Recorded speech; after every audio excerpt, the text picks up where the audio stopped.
Hi, everybody. Welcome back to Everything Horror Podcast with your host, Paul Doski. And Tessa Baker. And we are here interviewing a guy that is pretty much known in almost every goddamn thing out there. And whether it be in acting, producing, and writing, here is none other than Bill Oberst Jr. Hey, Paul. Hey, Tessa. Good to be with you. Good to have you with us, man, because to be honest and to be fair, I did want to try to get you onto the interview with Daniel, Megan, and Ryan for Dit Day, but I know you were busy overseas or something. With a movie. Yeah, I think I was playing a Nazi in Germany, in Czech Republic. Yeah.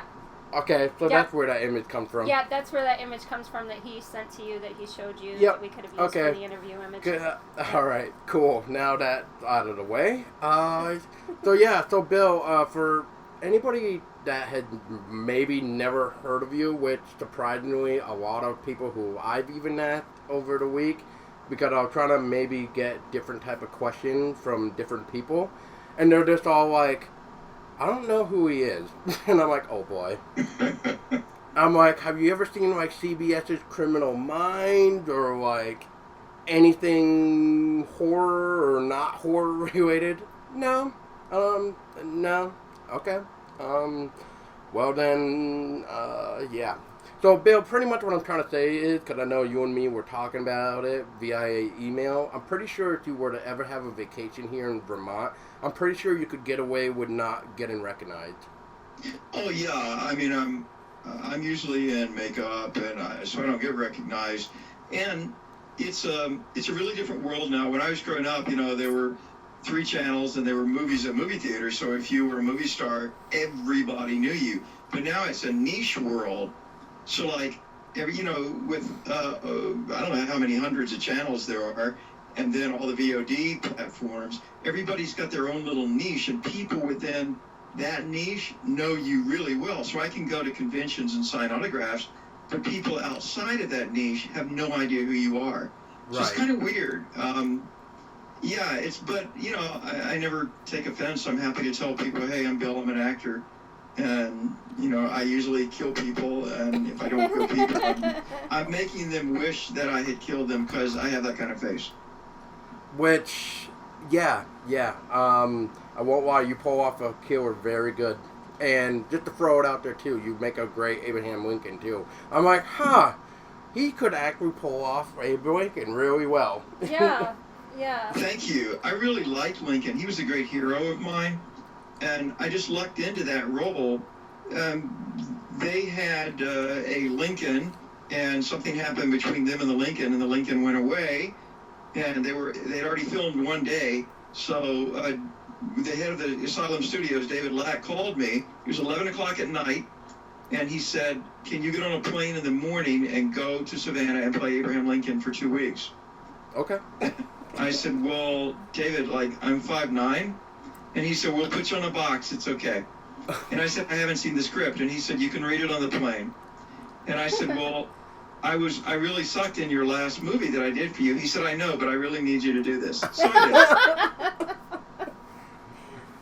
Well, I wish he could joke around with that, I guess. Well, from what we've seen of you in Abraham Lincoln versus Zombies, I think that you did really well in that role, and I really seeing you playing Abraham Lincoln. It made me believe that you were him.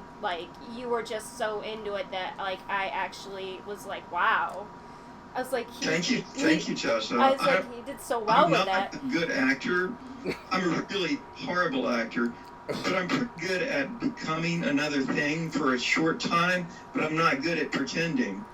So all I can really do is just become something else, and that's what I tried to do, is just become Abraham Lincoln for a little while. Yeah, even your accent when you were talking like him, like the way that Abraham Lincoln talks, I was like, wow. I was like, I've been enjoying it so far. I think you did great, honestly. Yeah, I agree. Thank you. You're welcome. I agree, but Bill, for what I was trying to say too before we got off track with all the cool stuff to talk about and whatever, but pretty much, would you mind telling a little bit about yourself for people can better understand you that don't know who you are? Oh, yeah, sure. I'm a middle-aged white guy, and I have acne scars, therefore I'm evil. Anybody knows who's ever watched television or movies that, if you're a pedophile priest, you have acne scars. If you're a pedophile of any kind, you have acne scars. Usually if you're a killer, you have a rough complexion. It's typecasting, but it's for a reason. It's because our brains we equate a rough outside with a rough inside. And so, it's easy storytelling to cast a guy like me as a killer or a psycho. That's usually what I play. If people know me, they probably know me as a killer on Criminal Minds. CBS ranked my killer among the top 15 killers of all time on the show. And the killer that I play is still at large. And a slew of independent horror movies like Abraham Lincoln versus Zombies, Scream Queens on TV. I usually play demons, killers, bad people, or people with real rough edges. Although you did play as a sheriff in A Haunting in Salem. Yes, you I did play that's the movie that I was telling David Ladd I was really bad at. I think it was probably my least stellar performance. I did play a sheriff there. And I also do voiceover for children's movies. In fact, I'm just working on one today before you guys called, doing the voice of a mouse. So I do other stuff, and I've done some Hallmark movies. But the thing that people mostly will know me for, if they know me, is, oh, you're that killer guy. Which, to be fair, the first time I've ever seen your acting was actually Haunted in Salem. And I'm like, I'm like, I've got to have to look this guy up because I'm impressed with his acting. And then, and then we saw Dit Day, and I'm like, wait a minute. And then we saw Scream at the Devil. Scream at the Devil. And I'm pretty sure there should have been one more I've seen with Bill in, and now I'm drawing a brain fart. But yeah, now we're watching Abraham Lincoln versus Zombies, so it's all fun and games. But, so, Bill, the first question is, what actors inspired you to want to start a career in acting? I started my career in acting because I was really, really an unpopular kid. I couldn't throw football. I knew all the answers in school. I really liked school. I liked Sunday school. I was fat. I had bad acne even at an early age. So I was the fat kid, smart kid, ugly kid, and sissy kid all in one kid. And in those days, we didn't have the option of, being an asshole and talking back and getting dark and goth, because that didn't exist. So you had to find a way to stand out. So I started doing impressions of my teachers and principals, and I learned a really useful equation. If you entertain people, they will not hit you. And that became my whole career, was trying to get people not to hit me. Nice. So actors that inspired me, I've always liked Johnny Depp. I like everything that Johnny Depp has ever done. I like Harvey Keitel. My hero. I love Michael Caine. But in horror, the person who inspired me, I only knew for most of my youth through pictures, and that was Lon Chaney, Sr. I used to get a magazine. I lived for this magazine, Famous Monsters of Filmland. And when I would get my copy of Famous Monsters, the editor, Forrest Ackerman, he would write about all these great horror stars that I'd never seen the movies because we didn't have, VCRs or DVDs, and certainly not internet then. And so I would see pictures of this guy named Lon Chaney, who was Man of a Thousand Faces. And I tried to imitate him as a kid and recreate his makeups, and I was fascinated by him. So he's the one that really inspired me, because when he played a monster, you could see the humanity in it, and I really dig that. I like the idea of a monster that we have created by the way we've treated other people. I like the idea of that. Yeah. And I'm actually a huge fan of Johnny Depp, so I smiled when you said that. Yeah. Depp has the same thing. He can show you darkness, but there's also a humanity underneath it. Yeah, I agree. When I finally got to see the first horror film from that era that I ever got to see was an old print of Phantom of the Opera from 1925. The Masons at Halloween were showing some old films with some lady playing the piano, and I begged my grandmother to take me. And I saw this unmasking scene, famous unmasking scene of Lon Chaney in the silent movie. and something moved inside me, because what that original book and the 1925 movie had that the other adaptations have not. The Phantom, nobody threw acid in his face. There's no reason that he looks that way. He was born that way. Yep. He was born a freak. And so he came even freakier by the way that humanity treats him. And that's the way we treat people who are different. Yep. We turn them into freaks. And he's an extreme case of a freak who turned freaky back on you. And in my little mind, because I felt like kind of a monster then, I really, really identified with that. And that's the kind of monster that I love the most. Yeah, that's a very good take. Phantom of the Opera has always been one of my old favorites, of course, especially the Universal monster one. Universal Studio monster of Phantom of the Opera. But,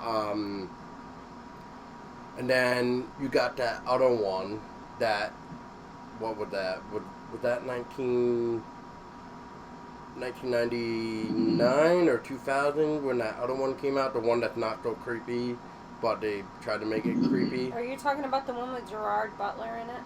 I believe so. They've done multiple versions of the Phantom of the Opera. They've done a Broadway version of it. I went and saw one at Proctor's in New York, or the Palace Theater.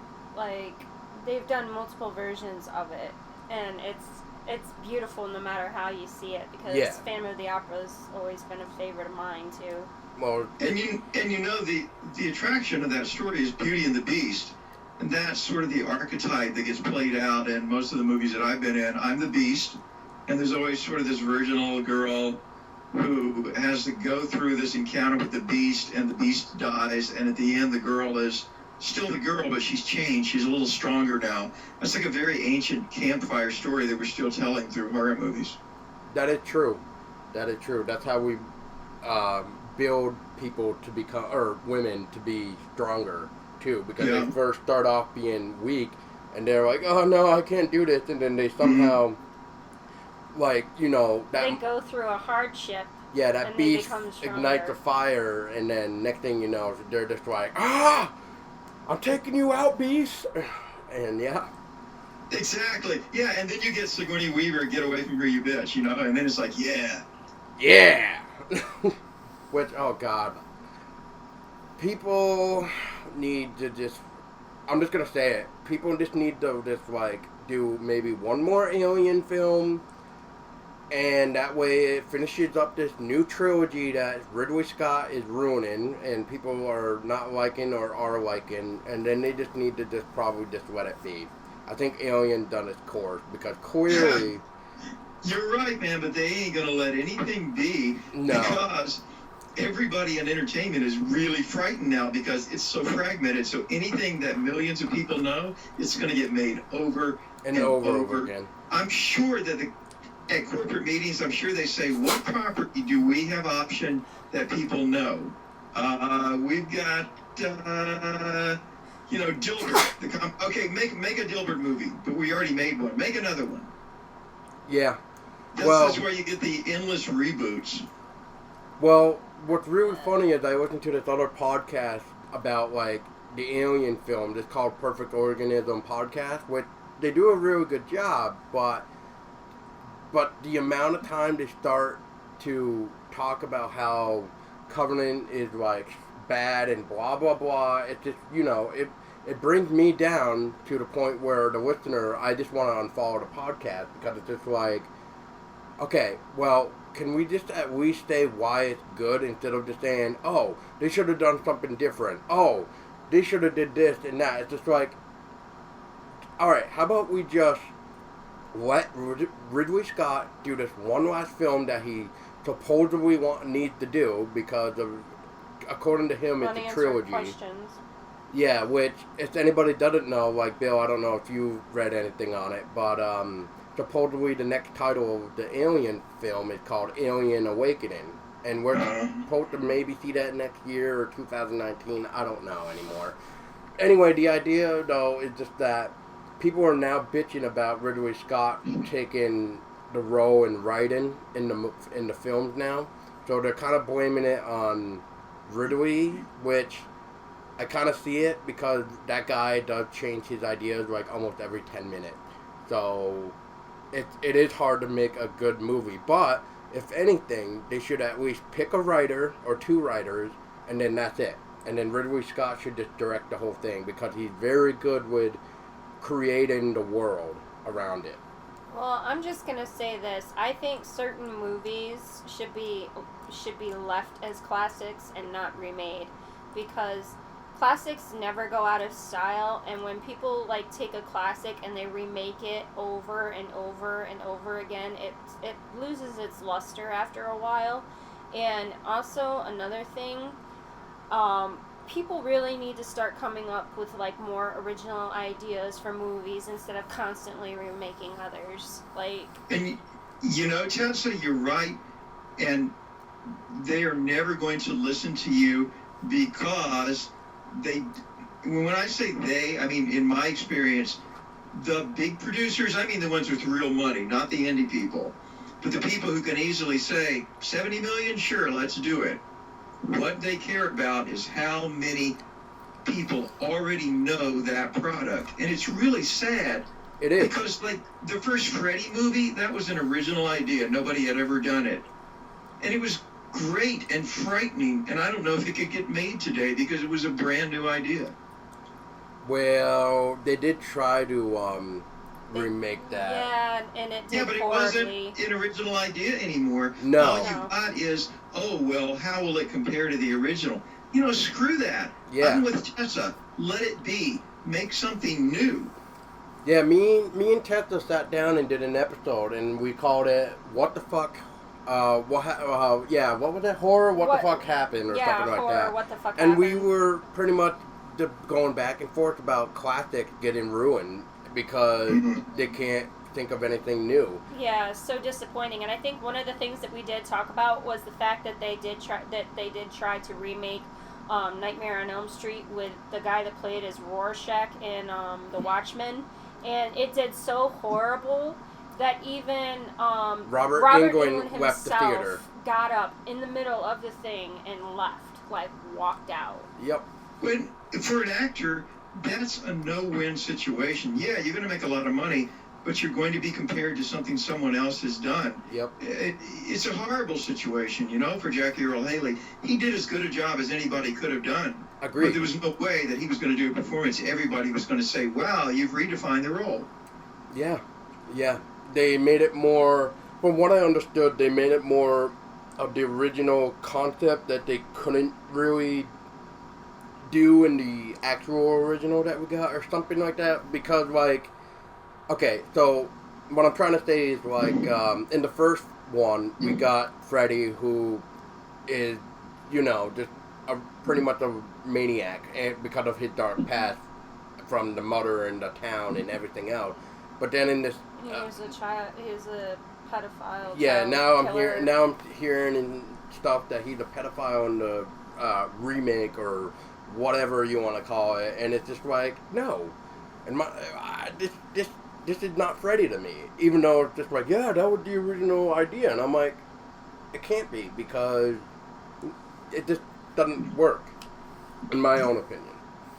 That's the problem with remakes is you've got to think, okay, how can we make it different? Well, if you have a perfect wedding and somebody says, hey, let's reboot your wedding, how can we make it even better? You can't make it better. It was already perfect. Leave it alone. Agreed. That's kind of like when I heard Poltergeist got remade. I was like, no. Oh man, I still remember watching that first trailer when the clown attacked the boy, and I'm just like, they've already ruined this movie for me. I am not watching it. And then I see nothing but horrible things about this remade Poltergeist movie, and I'm like, good. Hopefully it kind of sends like a message, but it clearly has not in the horror genre. Yeah, like there's certain movies that you just don't remake, and like Nightmare on Elm Street, where you have Robert Englund playing as Freddy, he is Freddy. You should just leave that whole franchise alone, you know, because there's only certain actors that can embody that character, and you know, to me, Robert Englund has always been Freddy. And, just like Poltergeist, they should have left Poltergeist alone. His, Poltergeist was already great, awesome, as it was as an original. And then they come in with a remake, and I'm just like, no.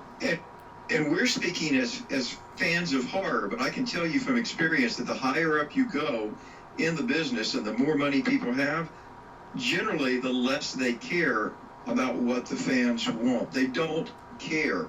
They want a big opening weekend, and I'll make the money internationally. And the quality of the movie, sometimes it just doesn't matter.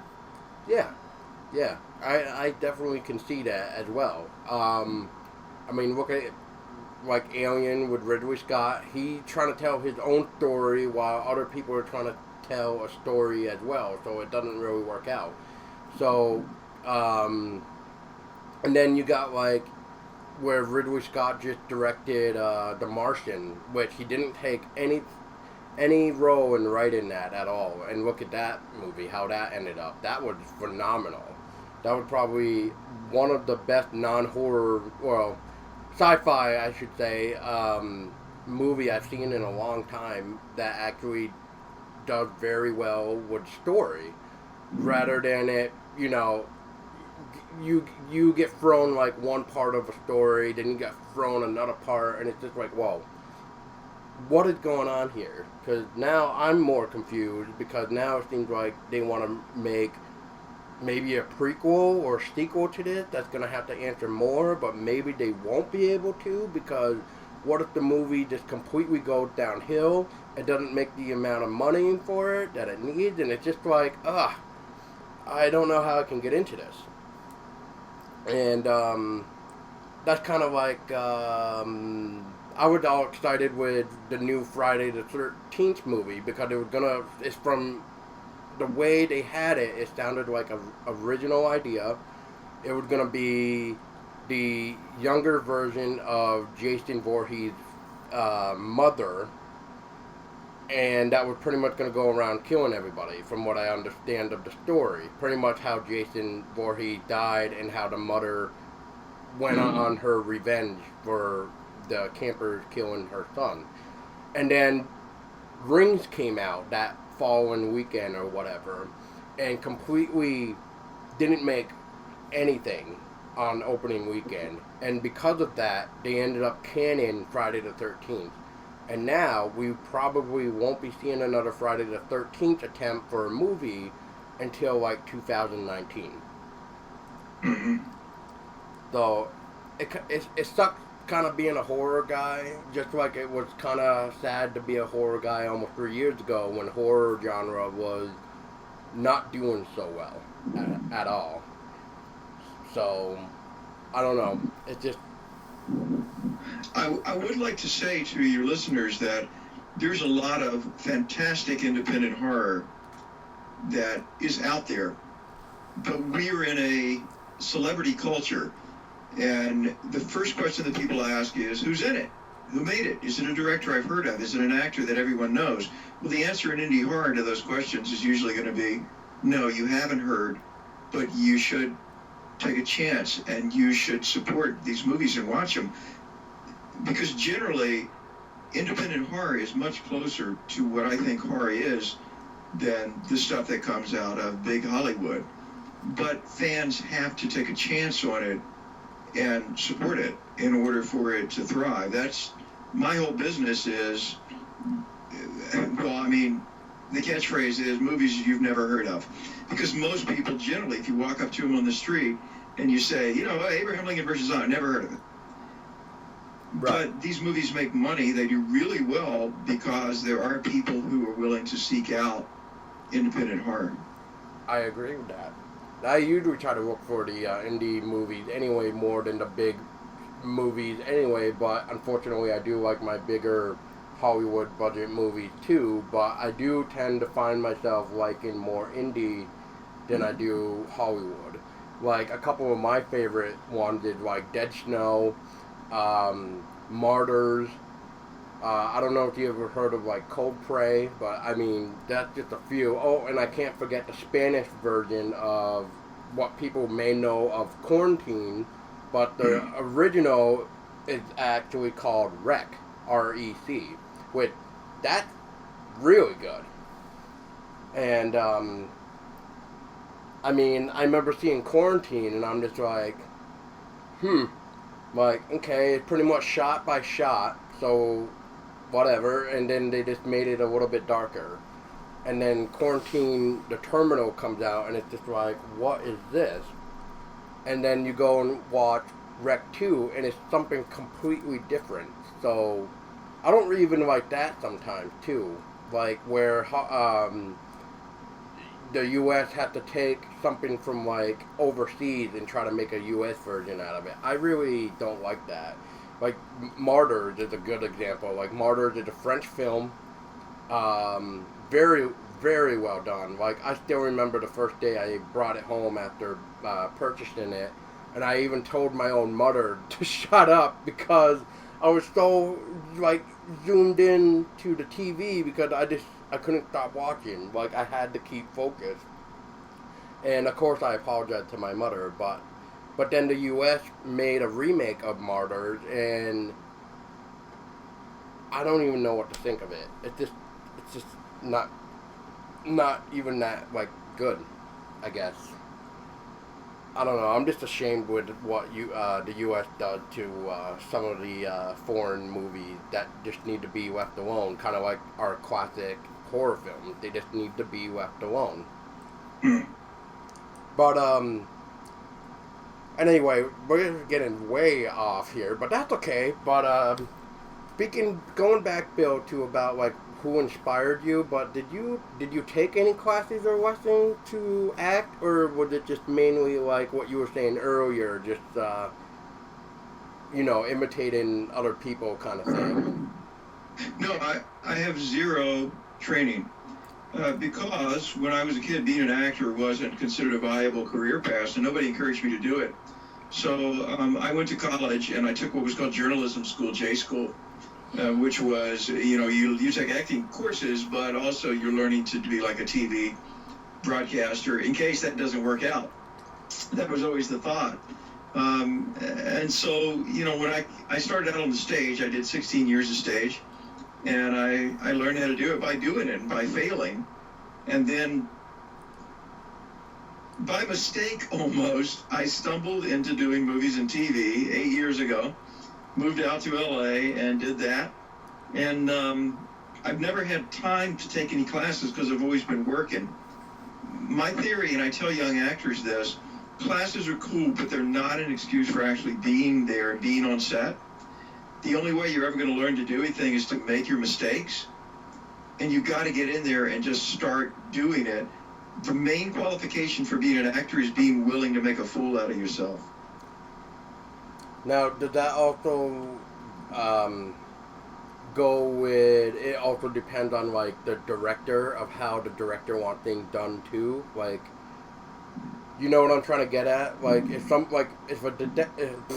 a director trying to tell you they want one thing, but maybe, like, you try to do it another way, I guess, but maybe at the same time you're trying to not make a fool of yourself, but you are making a fool of yourself. Like, you feel... You have to be willing to make a complete fool of yourself by making a choice. I once made a choice in a scene, and the director afterwards said, "Bill, I think that was probably the boldest choice I've ever seen an actor make. I hate it, but I'm really glad that you made it. Now let's do it this way." And it taught me a lesson that it's okay to fail because you've got another take. But if you're holding back, or you're thinking, wow, I'm really trying to please everybody here, you have to go with your instincts, recognize that the director is the boss. But a lot of young actors don't realize this. A director doesn't want a robot. They didn't hire you to do exactly what they say every time, because sometimes they don't know what they want. Many times we'll do 5 takes and a director will say, just try something different. Do something else. and you reach down into yourself. So if all you know is, I'm going to do exactly what the director says, and the director says do something different, you're screwed. So yeah, you just have to be willing to put yourself on the line, and some people will like what you do and some will hate it. And that's when the movie comes out, there'll be reviews, and the same movie, there's a movie out now called Circus of the Dead that I'm in. I play a necrophiliac clown who murders people in a circus. Nice. And many reviews really love it. But there are a couple of them who don't, and they're just as vehement as the people who do. So you just have to be willing to put it out there and then let people make what they want of it. And that's called what again, Bill? Circus of the Dead? Circus of the Dead. It is certainly the most disturbing horror film I've ever done. I can't watch it again. I watched it once. It was a rainy afternoon. I watched it in my apartment in Hollywood, and I turned it off, and I needed to go outside, even though it was raining. I just needed to see skies and trees to remind myself that the world was not a murderous place. It affected me, even though I was in it, and it's very disturbing. We'll have to look for it. Because Martyrs is pretty disturbing, too. Like, I remember a friend of mine who wanted to borrow it because usually me and him go back and forth between movies of what we hate and what we like, and I actually could not think of a word to say to him for like 3 days because I was absorbing Martyrs because it was really a film and for me that I haven't really seen, so it's just like, wow, like what the hell did I just watch? But one thing I was able to tell my friend is, because he was seeing someone too, and I'm like, okay, dude, if you're going to borrow this from me, this is what I need you to do right now. First off, I need you to tell her that this is going to be very, very disturbing towards female, because there's a 10-minute beating in it.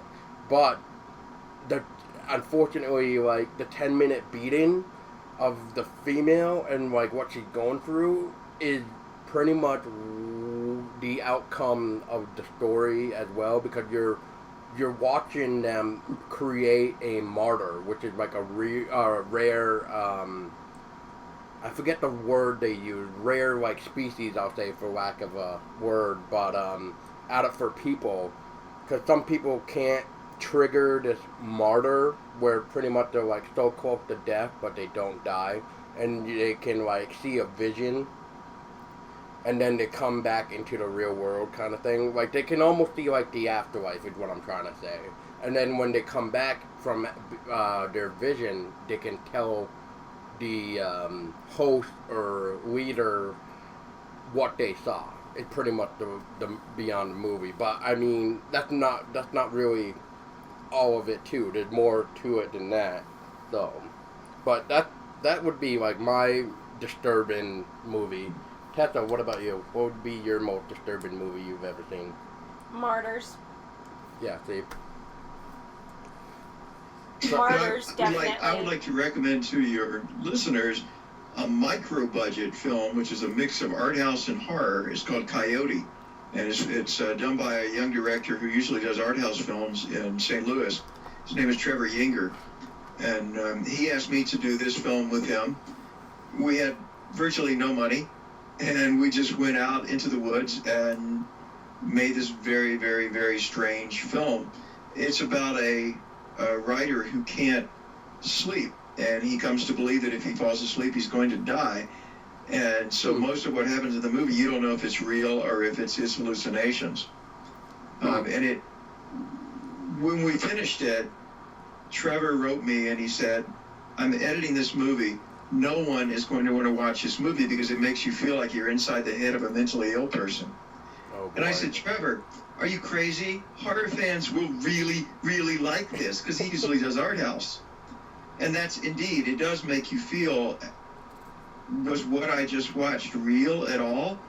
Am I sane? I've had people who wrote reviews have said, this movie made me question my sanity. Yeah. So I think that's a thing that indie horror can do, but big Hollywood is really afraid to do that. If you went into a big corporation and said, I want to make a movie that makes people wonder if they're sane, they'd be like, I don't know, man, that doesn't sound that marketable. That is, yeah, that is true. And then nowadays, with some of the stuff that does come out of Hollywood, I'm kind of wondering how it even got into Hollywood to begin with, but I guess that's a different story. Tessa. Bill, what got you into the horror genre? I've always loved horror. As a kid, I never ever imagined I would act in it. For 16 years, I did stage on the East Coast, and I did historical things. I did comedy. I did musical comedy. And I never did anything. I was never frightened at all. And then I got this role in a Civil War docudrama about General Sherman of the Civil War, and I played General Sherman. It's called Sherman's March. So I won some awards, and the Wall Street Journal wrote about it. And I figured, well, let me go to LA and see if I can get an agent. So I went out there and got an agent. And she started sending me out for historical things and for soccer dads and stuff like that. And I quickly learned that my face registers on camera as being very malevolent. I went out for a soccer dad role, and I had one casting director say, you look like the soccer dad is going to kill the team and eat them. So so we switched, and I started rebranding myself as the guy with the disturbing eyes and going out for horror movies. And the more I did, and the more I worked, and it became a self-fulfilling prophecy, But I was starving. That's what really, really caused me to go into horror, was that I was absolutely starving in Hollywood, and then it clicked. Sometimes the camera likes to see you do a certain thing, and for me, the camera likes to see me threaten people, or worse. Yeah. I definitely have seen just enough film to make it realize that, yeah, you make a better villain than you probably do, like, a normal human being, to be honest. Yeah. Which, like what you were saying, the camera catches what you're good at, even though that's not exactly what you said, but in the way, yeah, that does make sense. Certain people do shine better doing certain things rather than a different way, I guess I'll say. Like in your case, you going around threatening people and killing people is definitely who you are, or as an actor. And in LA, Paul, casting directors are very busy. Life moves very quickly. And so if they can say, I need a creepy guy, give me the 5 best creepy guys in town. Well, if you could be among those people who are immediately thought of, you're going to get into the room. Whereas if you're just a versatile actor who does a little bit of everything, they're never going to know you exist. That's true. That is true. What would be your top 3 horror films that you like? Oh my gosh, I'm such a horror fan. That is so hard. But The Exorcist has to be number 1 of all time. And I would put Todd Browning's Freaks from 1931 up there. From there, I go to all of the Vincent Price movies he did with Roger Corman, the 31 Frankenstein, the 21 Phantom, the 25 Phantom of the Opera with Lon Chaney. Anything that has to do with good versus evil, I'm really, really all about, which is why The Exorcist tops it for me, because it was a battle between good and evil, and it was a constant tension. I think that's what makes a great horror movie. When you have a horror movie that's nothing but evil, and I've seen those where, evil wins from the beginning and evil wins at the end, it's boring to me. And it's not only boring, it's not really reflective of what I think life is. Horror is about facing death, and there's that tension all the time there. There should be a tension between good and evil. I do like that. And I'm trying to think if I've seen any films that have horror at the beginning and horror at the end, but right now I'm definitely drawing a blank. I don't think I've seen one like that. Or if I have, maybe I fell asleep during it sometimes, because some movies just make me just nudge out. Like, there's a film called Nightmare Man, That was, I believe it was a UK film. It was part of the 8 Film to Die For. Yeah. And that put me to sleep. The editing alone was just so bad. And the story and stuff was just not there. Maybe I blame the acting too, but the editing definitely killed it for me. And I just always remember falling asleep on that film. I try to tell people, I was like, if you go and want to watch this film called Nightmare Man, you might need to get stoned and drunk or both, maybe in order to watch it, because I don't really know how else you're gonna sit through it. But Black Sunday with Barbara Steele is a great movie. I like a lot of the Italian horror that was coming out in the '60s. A lot of the black and white, late period black and white horror. Psychological horror to me is more frightening than just somebody with a weapon. I like to have a little psychological aspect. Yeah, we just watched a black and white movie.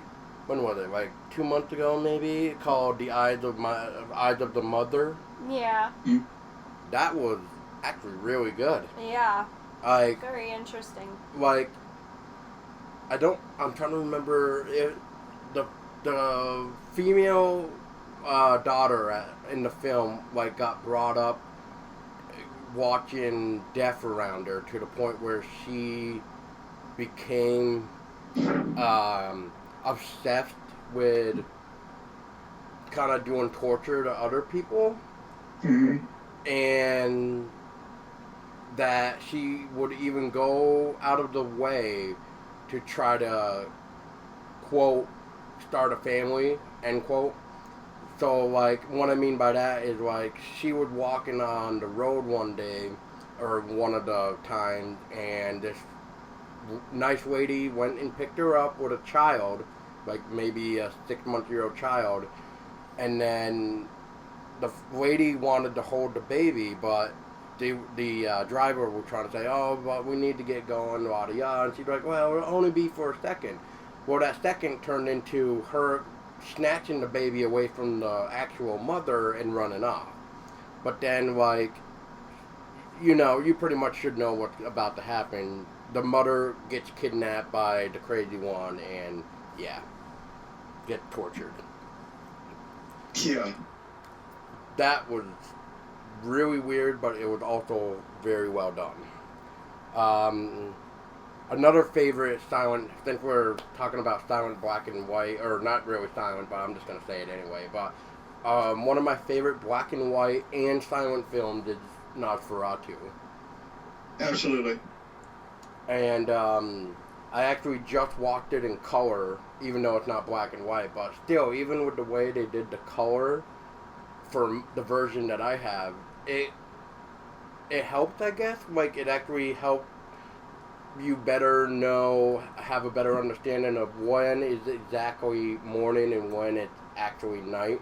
And I think the bluish color that they use to represent nighttime, like, really helped that film, especially that famous scene where Nosferatu's shadow is going up the stairs. Like, that scene right there was just like, oh my god, this blue background overlay, it's definitely amazing for it. Absolutely. Tessa, do you have any favorite black and white? I have one of my favorite black and white films besides Nosferatu would be Night of the Living Dead. Oh yeah, that's another good one. Yeah, that's definitely a favorite of mine. Like, you'll never forget that line where Barbara's brother is, like, stalking her in the cemetery. They're coming to get you, Barbara. They're coming for you, Barbara. And she's, like, freaking out, telling them to shut up and everything. Stop that. Yeah, that's another classic, too, which I really hope they leave that one alone, too, one day. So, Bill, this next question is actually from a guy that I'm going to be interviewing in a couple of weeks. The guy's name is Don from Enix Studio. He's actually working on a horror game that we are going to be interviewing him about, because I believe it's also his first game for the studio that he's in. and it sounds really interesting, and it's for like virtual reality, but it's called A Haunting Witching Hour. And Don's question to you, Bill, was how hard was it in the beginning? Did you ever consider quitting? And if so, what changed your mind to keep going? Oh, yes, absolutely. Acting is, I don't know if it's the hardest profession to make a living in, but it's got to be up there. On stage and on film, it's hellishly, hellishly hard to make a living. The only way you would ever want to do it is if you really feel that there's nothing else you can do in life and be happy. So the answer is yes, yes, and yes. And even people go through phases in their career. You know, if you get trapped into the being famous thing and you get to be a little bit famous, then that's going to pass. It doesn't last unless you're, you know, one of the very, very few A-listers. And so people go through periods of fame, and then when they're not famous, they're trying to recapture the fame. And so even if you're working, it's not enough because it's not as big as it was before. It's hard, and it's a hard profession in every way. I wouldn't recommend anybody to go into it. But the thing that has kept me doing it is I love it, and I think that God has called me to do it, and I say that because A, I believe in God, and B, it's the only thing I've ever been happy doing. So I take that as a gift from Him, and I have to do it. There's nothing else that I can do. When I stop doing it, one day eventually I'll die. I would be okay if I died while doing it. Fair question. Fair enough answer. And, I mean, I think everything you do, really, as long as you love it, you're going to find that hidden strength or strength to just keep going with it. And that's really all that matters, I think. That's right. And,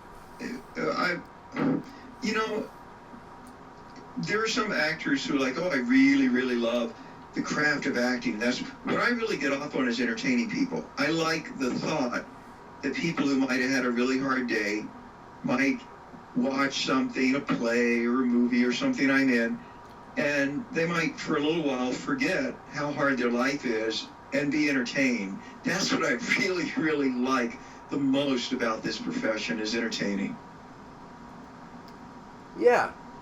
I mean, like you said and stuff like that. I mean, as long as you enjoy what you do and you believe that is what you were meant to be doing is entertaining people, and I can definitely see that with something like, I mean, I haven't seen much of the films that you've been in, but I mean, I think I've kind of seen quite enough to say, yeah, you get into character very well, and I think you can pull off pretty much anything, Bill, to be honest. I mean, as long as you got that mindset of how the character should be and you're experimenting with doing certain scenes, I guess, I think you can pretty much become anybody and anything, really, to be in my own opinion. Well, you know, thank you for that. I've just started incorporating horror into my stage work too. I tour now with a piece by Ray Bradbury, one of his early short stories, the original zombie story, in fact, from '47. It's called Pillar of Fire. And I play this resurrected dead man on stage in this piece. And it helped me to reconnect with Ray Bradbury, who I loved when I was a kid. And I mention all this because what you said about loving what you do. Yeah. Rick said, love what you do and do what you love. And if you don't love a thing, stop doing it. And that sounds incredibly simplistic, and there's a million excuses that instantly come to mind. Well, I can't. But essentially, he's right. If you don't love doing a thing, find a way to either love it or stop doing it. Because it's not healthy to continually do things for which you have no love and no passion. Because then you're just going to be a graceless, mean, bitter person. And Lord knows we have enough of those in the world. That is true. Yeah, I almost feel like we almost live in a world with nothing but hatred lately. So, and it's not like we don't get enough seeing it and hearing about it, because all we got to do is just turn on the news, and there you go. Then we can really see how disturbing the world really is. And what's more disturbing about it is that what is the news not even telling us? So, which makes it even more disturbing. But For what I love to do besides this podcast, Tessa, well, I used to write poetry a lot. I don't really much anymore because I feel like, I don't know, maybe I'm like, need to get more inspired with certain things and whatnot, but, I mean, I still remember when I first had the idea of publishing a book, and I'm like, I don't know, maybe one day, and, here I am now, 2017, and I have technically 3 books out, and one is actually a collection where all 3 of my books are in one, plus you get like a bonus chapter and a bonus biography that helps continue my first book's biography about me. So you really get to learn who I am, mostly from my lyrics or poetry, because I like to write about my experiences from growing up and what I see through the world today, and like everything else that I can think of. Like, my friend just interviewed us the other day, and I was telling him, I used to write about how I hated everything about me, like how I just wanted to die and all this other stuff, and then I somehow got to a point in 2007 where I'm just like, I need to change my writings. I need to focus on bettering other people. I need to make it so that it reflects me, but it also gives hope to those that have felt the same and have gone through the same stuff as me as well.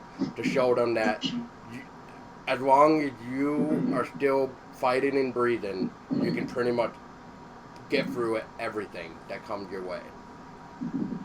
That's beautiful, Paul, and I think hope is the main thing that the world needs. It's life without hope is meaningless. That's beautiful.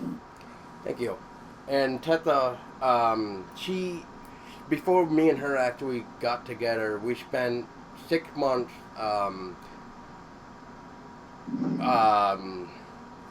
help me out here. Spent 6 months getting to know each other better and bonding, and we became best friends. We found that we were in each other's heads a lot, and we could finish each other's sentences, and we pretty much had the same ideas about things, and we had a similar mindset to one another, and we just vibed really well together. Yeah, and on top of that too, I would sometimes look at Tessa's post that she would do from her poetry that she does, and I'm like, you write really good to the point where you should have your own book as well. And she's like, yeah, well, I don't know. I'm like, look, I'll help you. I'll help you publish it, because I published mine on my own. I went with a self-publishing thing, because everybody knows that if you try to give your work away, it's no longer your work. So, and you usually don't really have control over or own your stuff anymore, because they own it. So I tried to do my best to stay away from publishers and agents and stuff that kind of wanted to take my work and turn it into something else, which I did have many phone calls about. And like, I still remember this one phone call to today, which was, my third book is called Enemy of Everything, but the cover is, I'm wearing like a bloodied white shirt. It just zoomed in on my chest where you can see like the bloodiness. The blood stains. The blood stains and stuff. And he was trying to ask me what that represents and why it should be changed and stuff. And I told him, I said, that bloody shirt represents everything that I've gone through, every battle, any demon that I have fought, everything. And it pretty much represents that no matter what, I always come out of it coming out strong. Even though, yes, they will tear me down, but I will always come up strong. And it will be bloody. Why don't you tell Bill why you like my writing so much, and why you really encouraged me to do a book? What was it So you liked about her it? writing is very different than mine. Mine is more dark and somewhat depressing because that's just who I am. I mean, I was the bullied kid back in my middle school days where I was the different kid because I couldn't talk right and I wore an FM unit so I could hear the teachers speak and stuff like that.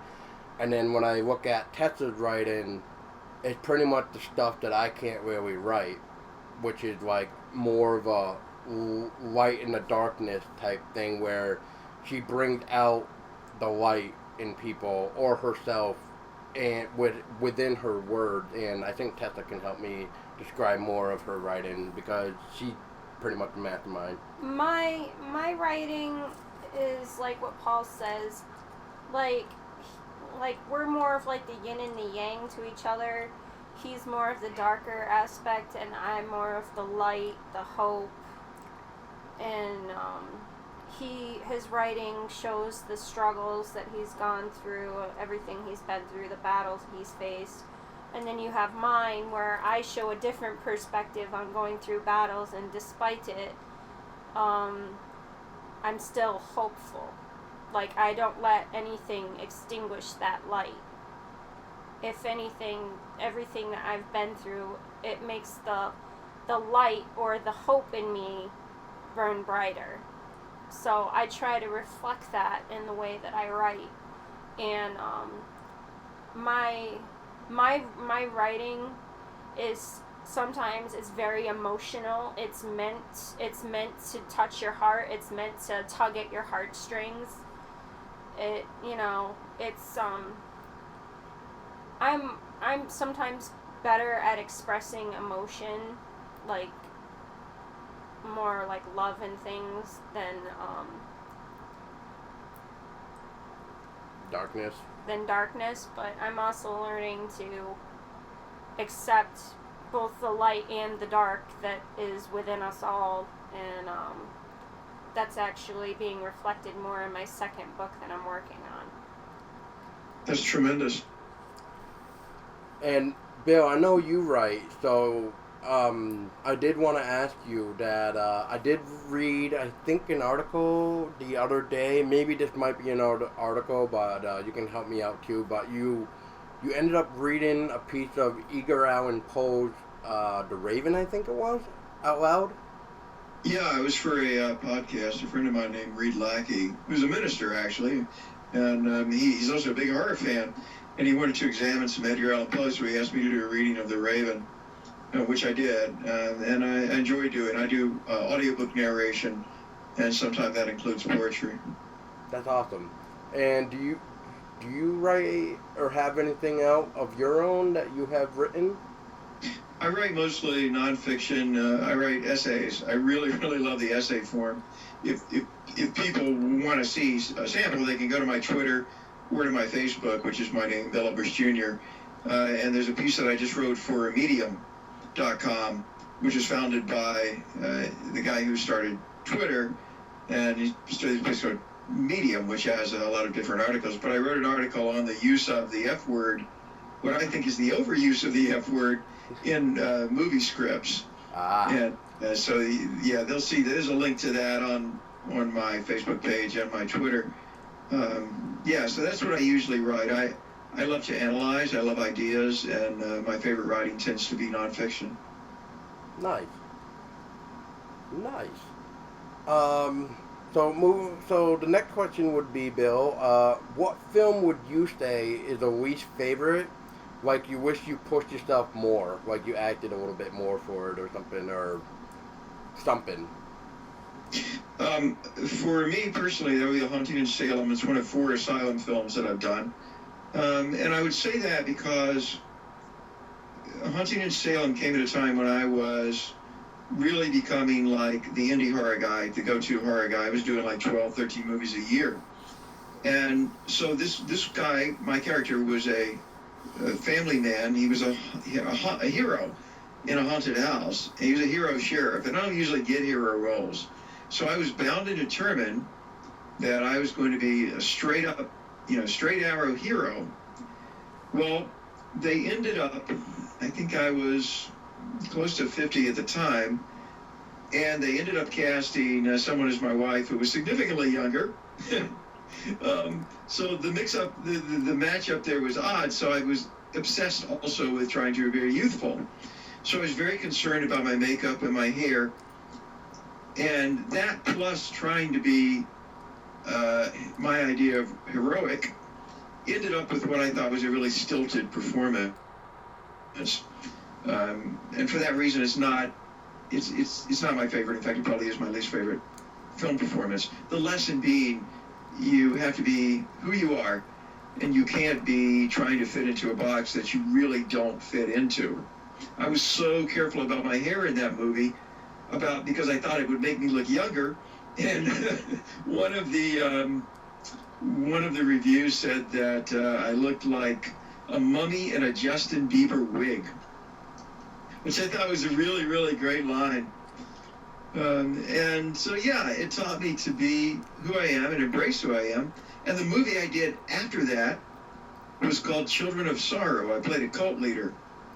And I threw myself so completely into that role that I didn't speak to anybody outside of the set. I just cut off all communication while we shot it. I dived completely into the role.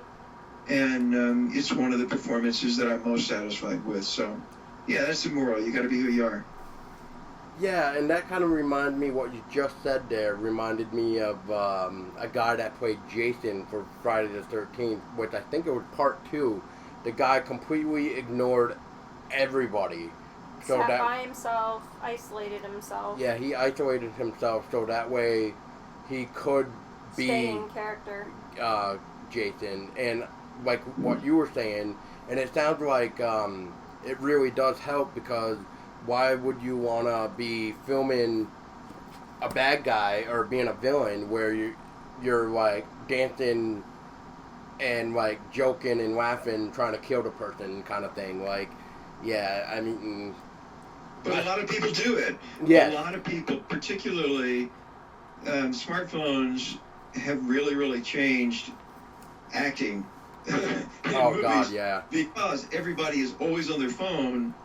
For me personally, I found that if I'm on my phone right before the take, I'm not in the world I need to be in. So I just have to shut the damn thing off. But I've seen people who can, right up to the moment of the take, be texting. Dakota Fanning's one of them.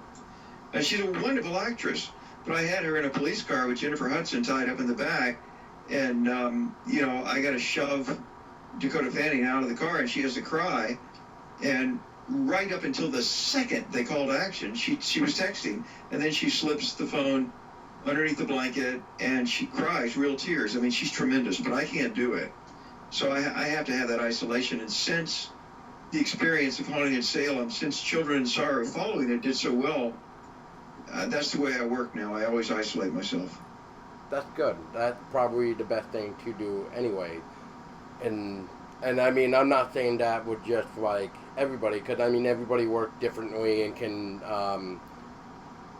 I guess, get into character many different ways anyway. But in this case, yeah, it would be nice to be isolated that way, and you can always be in that character, even though you gotta remember, like, okay, this is just not real, and I gotta get back into the real world type deal. So the mindset. Yeah.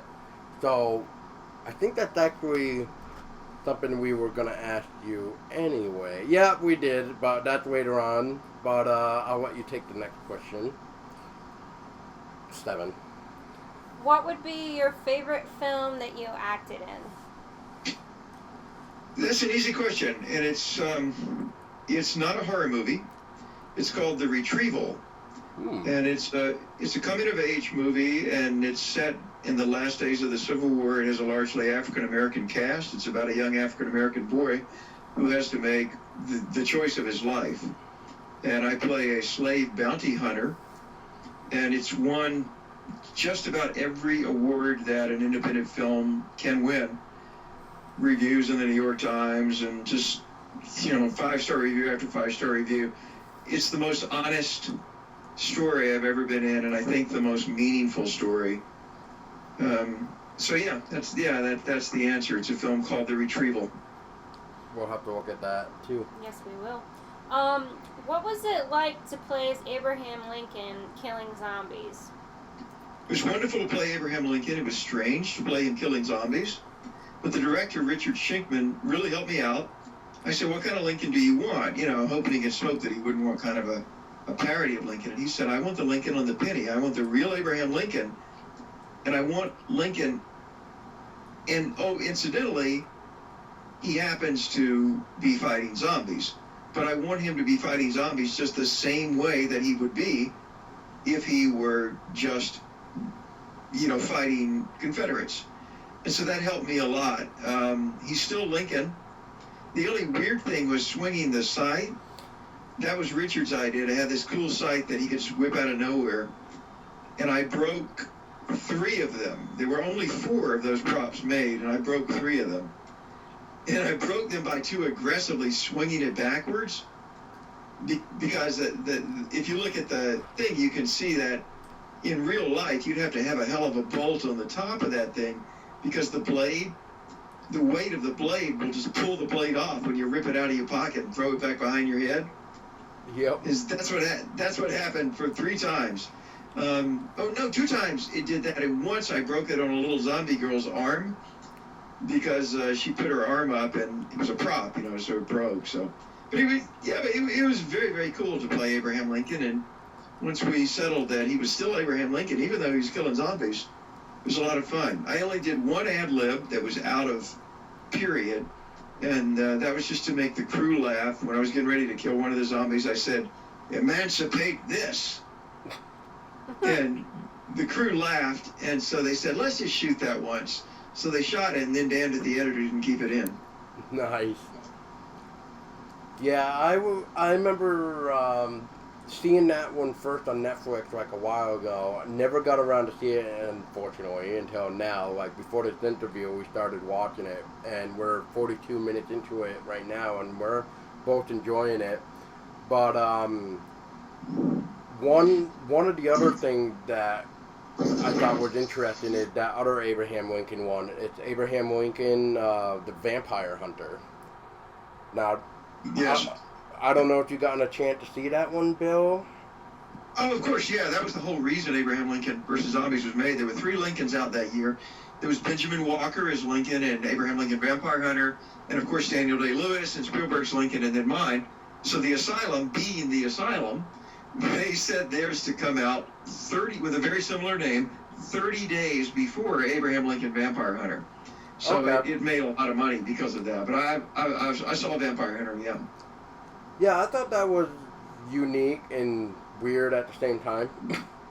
So, but, I mean, I have the book too, which, as many people can probably say, books are 10 times more better than an actual movie, because we all know a movie can only fit so much into it as well, unless you got a pretty good budget film, like Hollywood. It's very true. Even something like Dracula, yes. Which is a long read and a difficult read because it's mostly letters back and forth, but it's one of the creepiest things you'll ever read if you actually get into it and take the time to do it. And there's no Dracula film that was ever as frightening as the book and its frightening parts. So I agree with you. Yeah. Did you ever see or read Vampire Hunter? Abraham Lincoln, Oh, you're asking Tessa, sorry. Yeah, no, yeah, you're all good, Bill, but... Yeah, I've seen it. It's been a while since I've watched it, but yes, I have seen it. I did like it. Yeah. Yeah. But, Bill, what were you saying? Yeah, you did see it, but did you enjoy it, or did you prefer... No, I didn't enjoy it because I'm kind of over CGI, because being in the business, when you know how things are done, CG. It really takes away from when you work in front of a green screen enough. When you see a green screen shot in a movie, it instantly takes you back to work, because you're thinking, oh, I know how they did this. They had to adjust the lights on the green screen, and this and this and this. To me, personally, I love a small practical effect much, much better than a green screen. So, I don't need all of that to say, wow, look at that. Yeah, we're more of a practical effects I was just gonna say. fan anyways. I was We're gonna not say we really don't big really on see too much CGI. practical effects anymore because people would rather go to CGI way nowadays. But Yeah. and it sucks because once again I'm gonna go back to it. Is the new Alien? They were saying we were gonna see a lot more practical effects in it, and no, we didn't. We saw a lot more CGI, if anything. So that kind of bugged the crap out of me. Because they ended up making the suit for the alien for the movie, but I guess they never actually used it. So, so why build a suit then if you're not going to use it? But I can't remember what they did with the suit now, but I guess they used it for like a photo shoot or something for like a horror scare or something. I don't remember, but CGI is getting to be more ridiculous, and I think they need to start realizing people nowadays want practical effects over CG because otherwise it doesn't feel real enough. Well, I mean, you look at something like Spielberg's Jaws, it would be absolutely terrible if it were made today because you'd see everything from the beginning and the shark would be really huge and he'd be as terrible and awful as he could be, and so you'd be bored with him very quickly. Well, I hate to say this, Bill, and if you haven't already heard about it, but next year we're going to be getting that new shark movie called Meg. And why not? You know, why not? And I'm sure that we'll see lots of the shark up front and early. But what you don't see is much more frightening than what you do. Yes. Yes. But to also say, another movie where you can definitely see the CGI is Deep Blue Sea. I don't know if you ever heard of that, but that had some CGI in it with the shark. Even though it was a very smart shark, but which I think I want to say when you actually kind of see the shark out of the water is actually practical. I want to say, but then again I could be completely wrong. It has been a couple years since I've seen that film, but I do remember that the CGI is best seen when the shark is in the water. My theory is that now, with the proliferation of information on the internet, when we can look up how any magic trick is done, including magic tricks in movies, that it would be smarter to make something that is magical to people and that they can't figure out how you did it. And you can't do that with any CGI. You know what I mean? Yeah. Because people now say, oh, I want to know how they did that. So they Google it and they ruin it for themselves. Yep. But with a practical effect, you can sometimes get away with something and people would say, wow, I really believe that was real. And it gives you the experience. I do agree with that. Like, I'm trying to figure out how to word this now. That guy from The Void. The contortionist? Are you talking about the guy that can contort his body? Yeah, the contortionist. Yeah, that was crazy. I found this video on Instagram from one of the actors that was in the Void movie, and it was showing how he can contort his body in a very inhuman way, almost like you're letting go of yourself, I guess. Like it's like it looks like an illusion, but he's actually really contorting his body, and it was crazy. Like my jaw dropped when I was watching this, so I was like, I have to show Paul this, and I showed Paul, and he was just like, holy shit. Yeah, like right at the very beginning, you see him just like give his body out, and I'm first thinking like this is some type of prop or whatever. They're just making a stupid video or whatever on Instagram.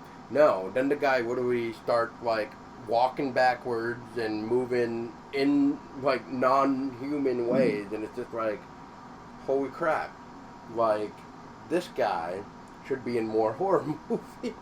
Yeah. And as much as I couldn't really get into The Void because as me being part deaf, I kind of need subtitles to know what's going on, and unfortunately that movie didn't offer subtitles, so I kind of was getting bored with it. I was mainly just watching it for the practical effects and stuff like that because I thought they did a really well done with that at least. So that's my intake.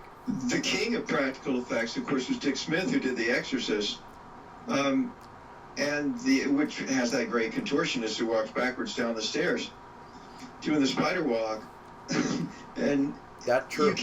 You cannot beat practical effects in a human body moving in ways that seem not to be human.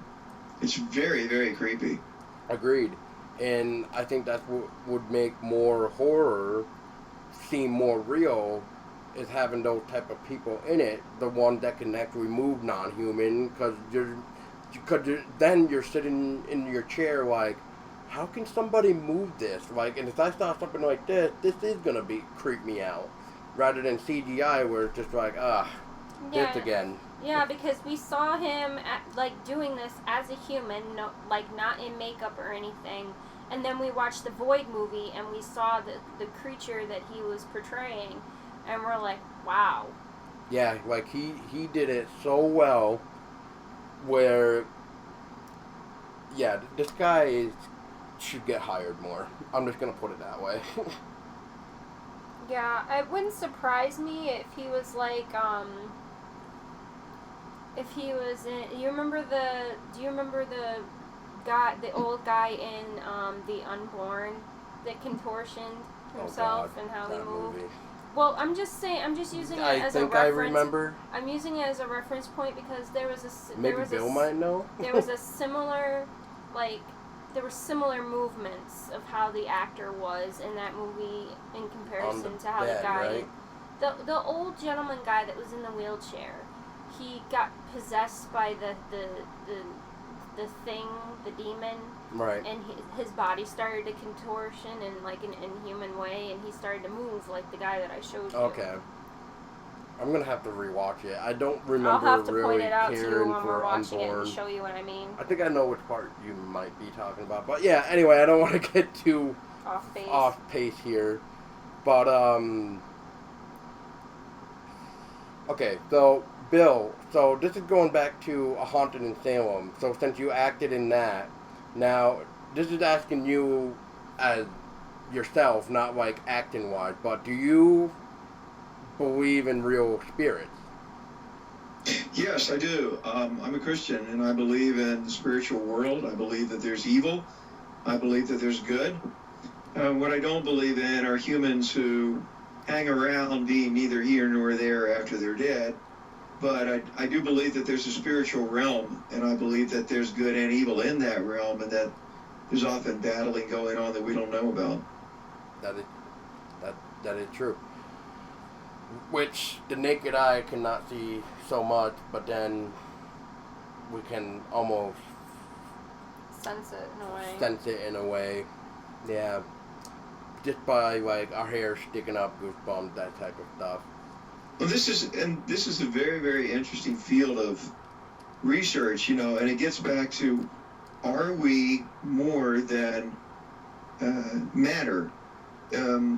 For instance, a person who believes that we are absolutely nothing but the physical would say everything you just described, the sensing of another world, the hair standing up on the end, even your sense of consciousness, all of that is a function of neurons in your brain. And then a person who says, no, there's something else called the spirit, would say, well, there is the brain, there is the physical, but there's something else that we can't identify. And it's a great debate. I don't know the answer more than anybody else. I know what I believe and chosen to believe.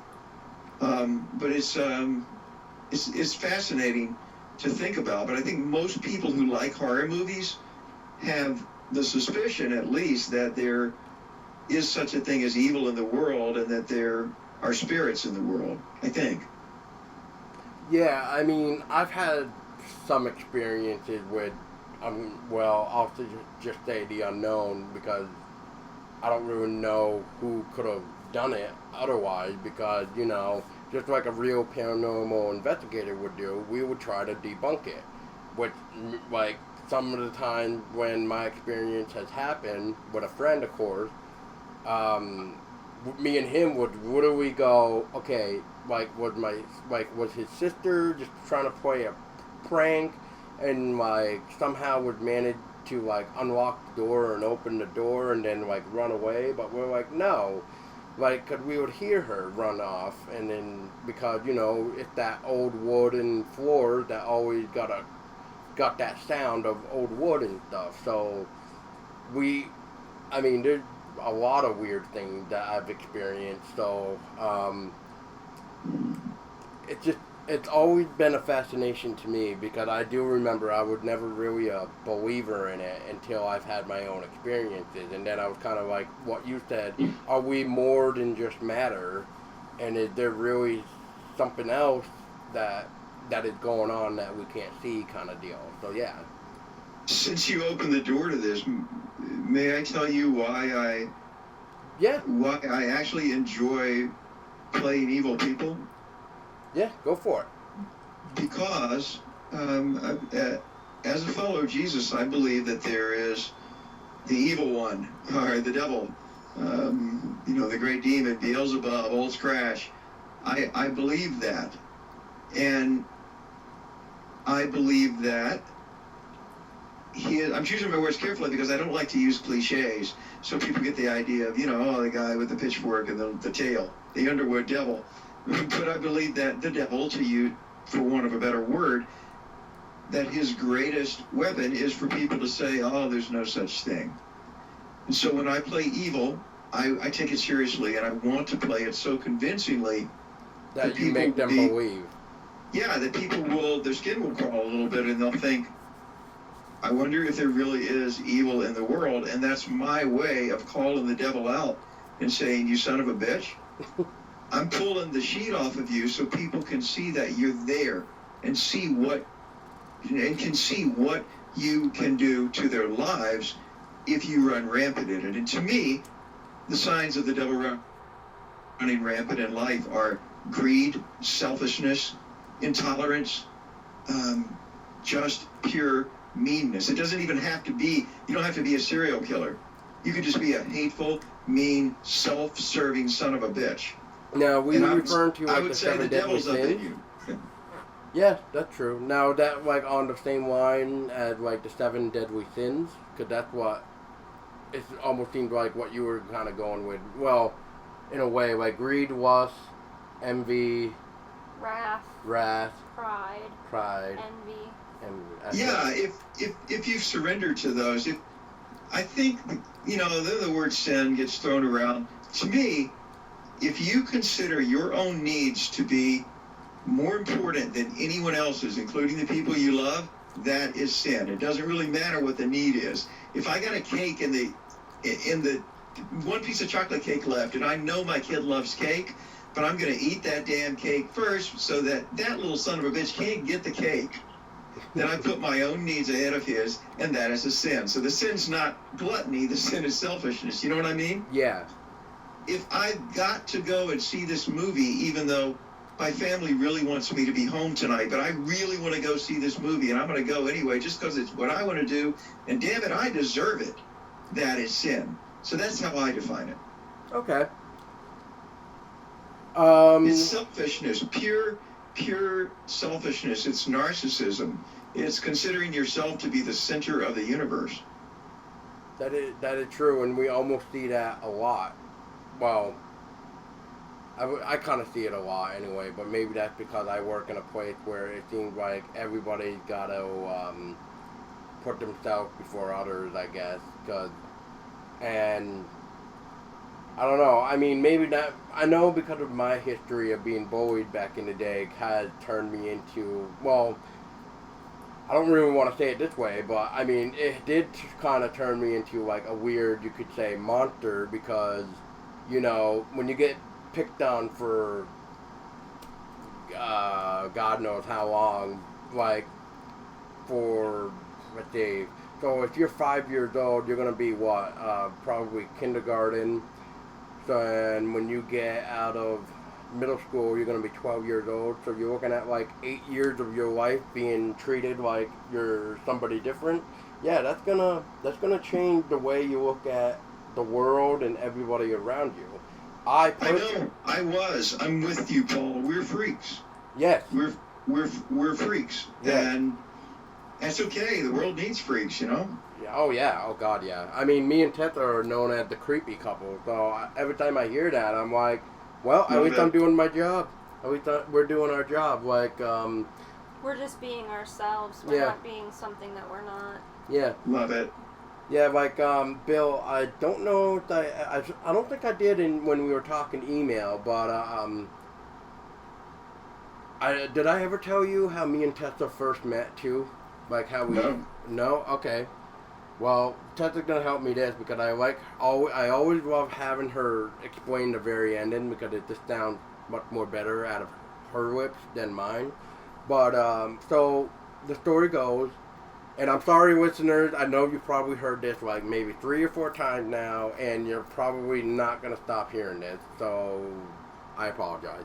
Anyway, Bill, my friend, well, at the time, or whatever, we know a friend of ours that does photography for like modeling and stuff, and is known as one of her foxes, and Tessa's known as one of her vixens, and she had a scene one day that she wanted to do for like Faces of Death, where she wanted to have me like look like I was murdered outside. So we were gonna use like the snow to make it all bloody and stuff, and I was just gonna pretty much have it look like I got murdered from like a medieval double-bladed axe. And unfortunately, because it rained, it took all the snow away, so we couldn't do the outside anymore. So we ended up going inside, and this is when Tessa takes over. So Allison gets a hold of me, and we set up a date, and I actually show up on the date that Paul is there too, and like he says, they're working on doing the Faces of Death shoot, and I was there as a new client to shoot my photo set. And what happened was Allison and I went out, we did my photo set outside, and it was a really windy day, so it worked really well using the elements with my photo shoot, because I had this really pretty blue scarf and it was blowing in the wind and everything, and it was really cool. But anyways, so we get done with my shoot, we go back to Allison's house, and we go back, and Paul and all of them are there, and Allison's like, well, how about, since we can't murder you outside, Paul, how about we murder you inside and in the bathroom and in the bathtub? And then Allison's like, well, all we need now is someone to murder you, and he volunteers, and I was like, I'll do it. No hesitation. I was like, I'll do it. I'll murder him. So I'm just like, okay, whatever. So pretty much what I had to do was they wanted me to like kind of be in the bathtub and then out of the bathtub. So I kind of like had to bend my back into the bathtub, like I got kind of like, I fell into knocked into it. Yeah, like knocked into it, and then like they poured the blood all over me, and Blood I'm just sitting there like, or laying there like, oh God, I really hope they like hurry up, because I don't know how much longer I can like be in this position. So then next thing you know, Tessa's grabbing my medieval battle axe that I have, and I have blood like all over my hands, like halfway up my arms, like blood splattered, like I've been hacking away at him. And a lot of the pictures that Allison took of the two of us were really, really awesome. I'll have to have Paul send you a couple to show you, but like we just vibed so well. We did so well together in that shoot that after doing that shoot together, we became friends on Facebook, and like Paul had mentioned earlier, over like a 6-month time span, we became best friends. Like, we became really close, practically, inseparable in a way. And then we decided after that we would take it to the next level, and well, here we are. Almost a year later, so. Yeah. Next month it'll be a year that we've been together. Yeah. as a couple. You guys are so cute. Oh, geez, here we go. The last guy that we interviewed, after his interview, we started talking for like another hour and a half afterward, and he just goes, Paul, don't ever get rid of her. And I'm like... He's like, you better keep her, Paul. I'm telling you, you better keep her.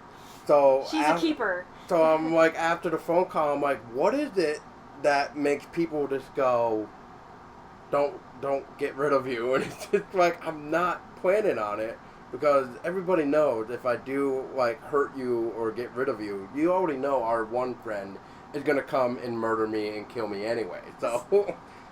That's right. Hey, Paul, how old are you? I'll be 30 in October. Okay, so you got a midlife crisis coming up. I've already been through it.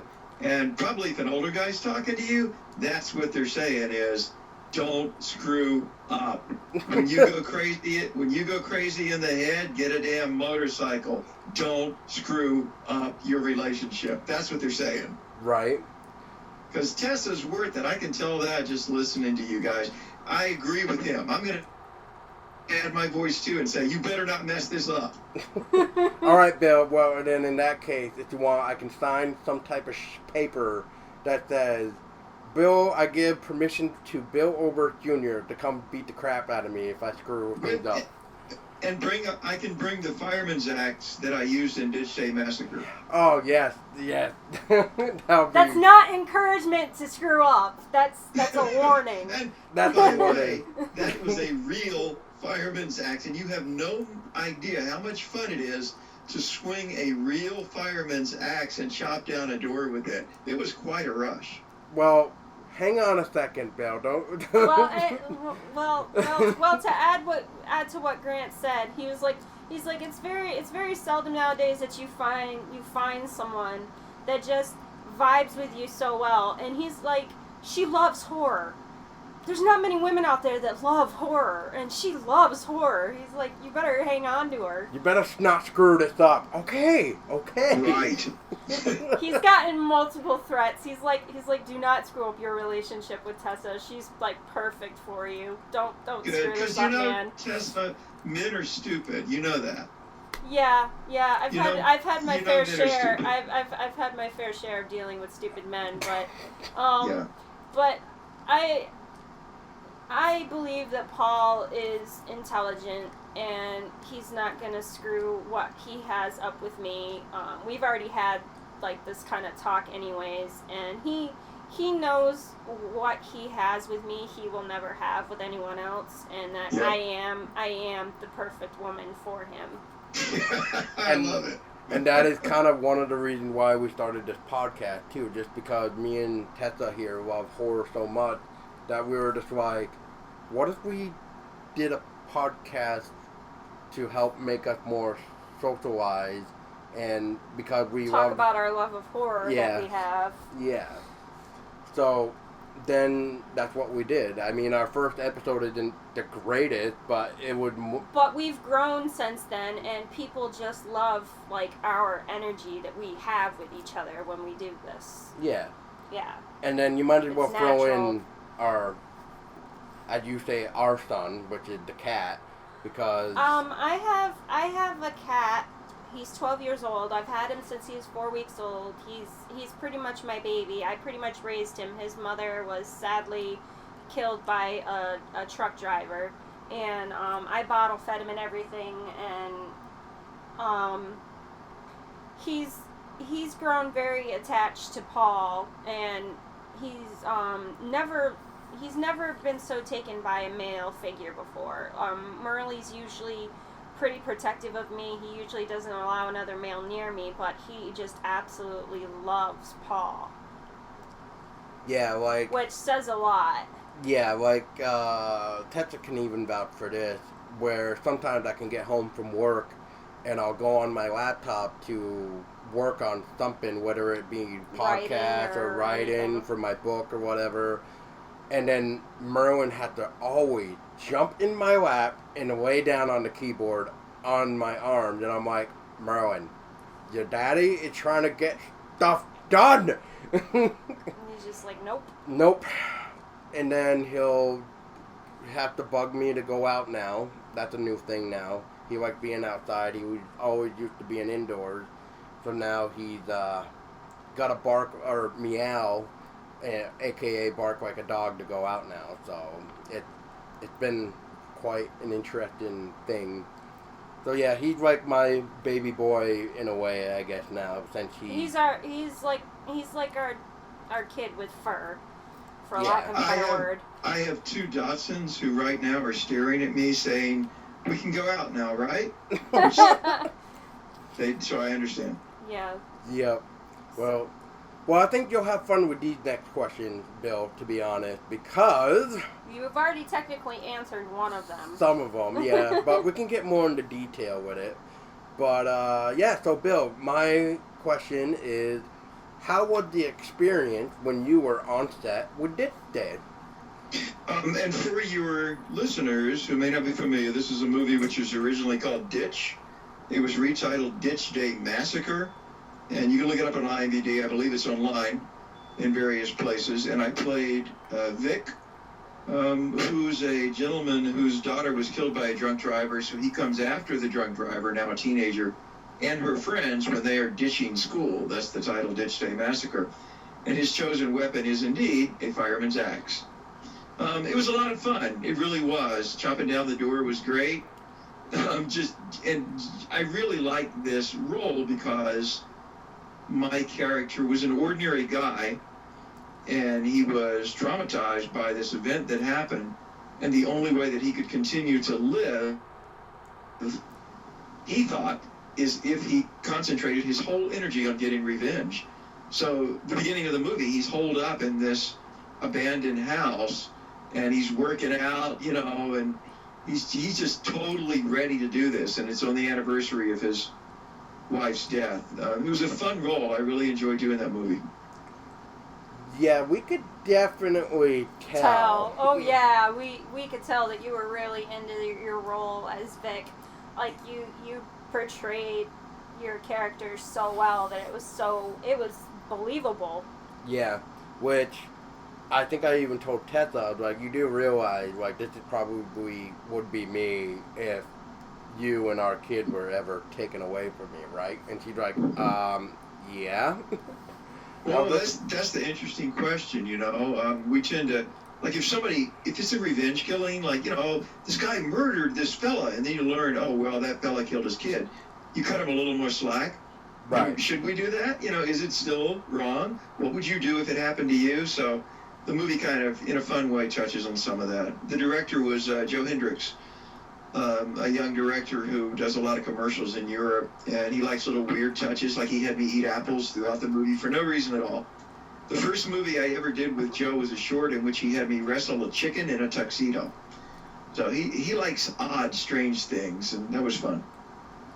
Yeah, that would actually, I think, the next question would, I don't know if you can get any more detailed into it than what you just already said, but this is your turn. Number 12. Number 12? Mm-hmm. What did the apples symbolize to you when you were playing as Vic? Personally, for me, because I love, scriptural stories, it was the Garden of Eden, and clearly that's what the apple meant to me. Yeah, that's what we were thinking, but go ahead.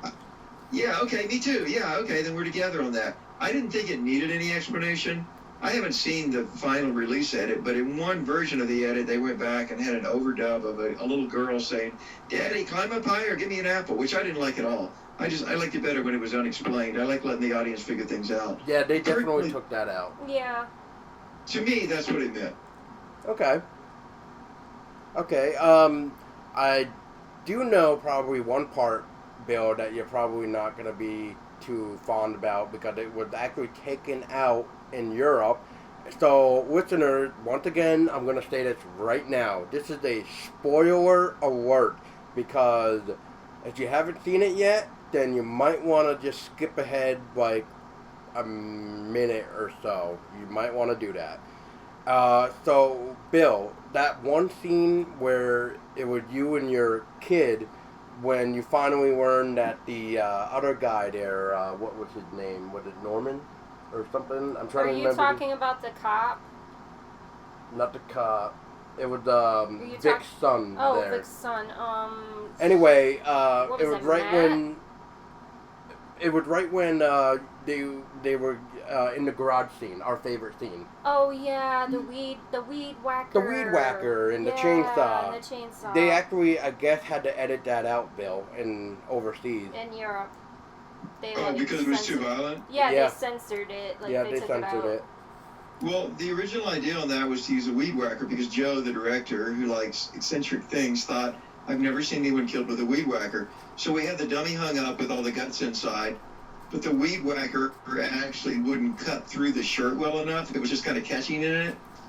So one of the producers went to Home Depot, bought a chainsaw, we used it, then we cleaned it up and took it back and got a refund. That's a typical indie producer thing. But it was supposed to be just a weed whacker, and then it turned into the chainsaw. Yeah, because I think it was Megan that said that they had to go to like a hardware store and Yeah, because they were trying to use different like lawn or power tools or something to try to accomplish what you guys ended up doing. Yeah. Yeah. And when Megan was telling us that Tessa's favorite scene was censored out, she was just like, I was like, I can't believe they would do that. Why? Well, Tessa, that's the weird thing. Like, in America, nudity, particularly, like, non-sexual nudity, is absolutely, usually forbidden and shocking, and violence is great.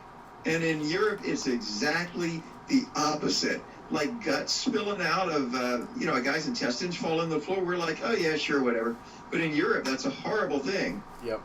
And the same thing with the human body. In Europe, it's like, yeah, whatever. And here we're like, oh my God. It's really funny, the difference in the cultures in that way. I know it's probably horrible, but I couldn't help but like crack up a little bit on that scene, especially when you said like that was foreplay or whatever. I kind of cracked up a little bit. I was like, oh my goodness, he just said that. Yeah, it's funny. It's funny because like he's teaching the kid how to do it. He's saying like, here, see, I don't know if they left it in there, but we filmed a little thing where Zach, the wonderful actor who played my son, where he and I are looking at each other afterwards, and I'm kind of like nodding at him, like, good job. Yep. They gave him an apple. You guys had an apple together and stuff. Yep. Yeah, see, it's nice. It's like father teaching, and son bonding. teaching the kid how to fish. It's nice. Yeah, exactly. Different type of fishing, but yeah. But it was a great scene. It was like definitely one of my favorite scenes of like the whole movie. I also thought it was interesting how each time that you murdered someone, like the two kids screwing around in the bedroom, the goth chick, the kid that was fooling around with the goth chick, how you folded their clothes afterwards, like neatly, and put it with their bodies and stuff, and the and the frickin' strap-on dildo with the goth girl. I lost it. I was like, oh my god. With the hand. Vic is very neat. He likes things orderly. Yeah, we definitely gathered that about Vic, but it was great. It was very interesting to watch. Yeah. I can tell that you are going to enjoy Circus of the Dead because the killer in that also has some strange idiosyncrasies. But I agree. Vic was a very neat sort of killer. And I think they might have edited this out, but Lynn Lowry, a wonderful actress whom I love, I don't know if they left the kiss in there. Did I kiss her after she was dead in the version you saw? I think so. I want to say yes. You're talking. Are you talking about the goth girl? No, the neighbor who. The neighbor. Yeah. Yes, they left the kiss in. Yeah, they did. Yeah, you did Good. kiss her. Yeah. Because Joe said, "I've never seen anybody French kiss a dead body." And so I went to Lynn, who was in the makeup trailer, and Lynn's been in a lot of great horror movies. She's like a legend of horror. And so I said, Lynn, Joe wants me to kiss you when you're dead. Is that okay? And she wheeled around in the makeup chair and she said, only if it's French. That's great. Amazing.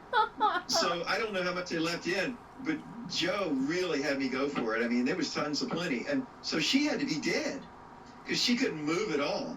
And so when we were finished, she did me the ultimate favor among the crew. She said, "Wow, Bill's a really good kisser."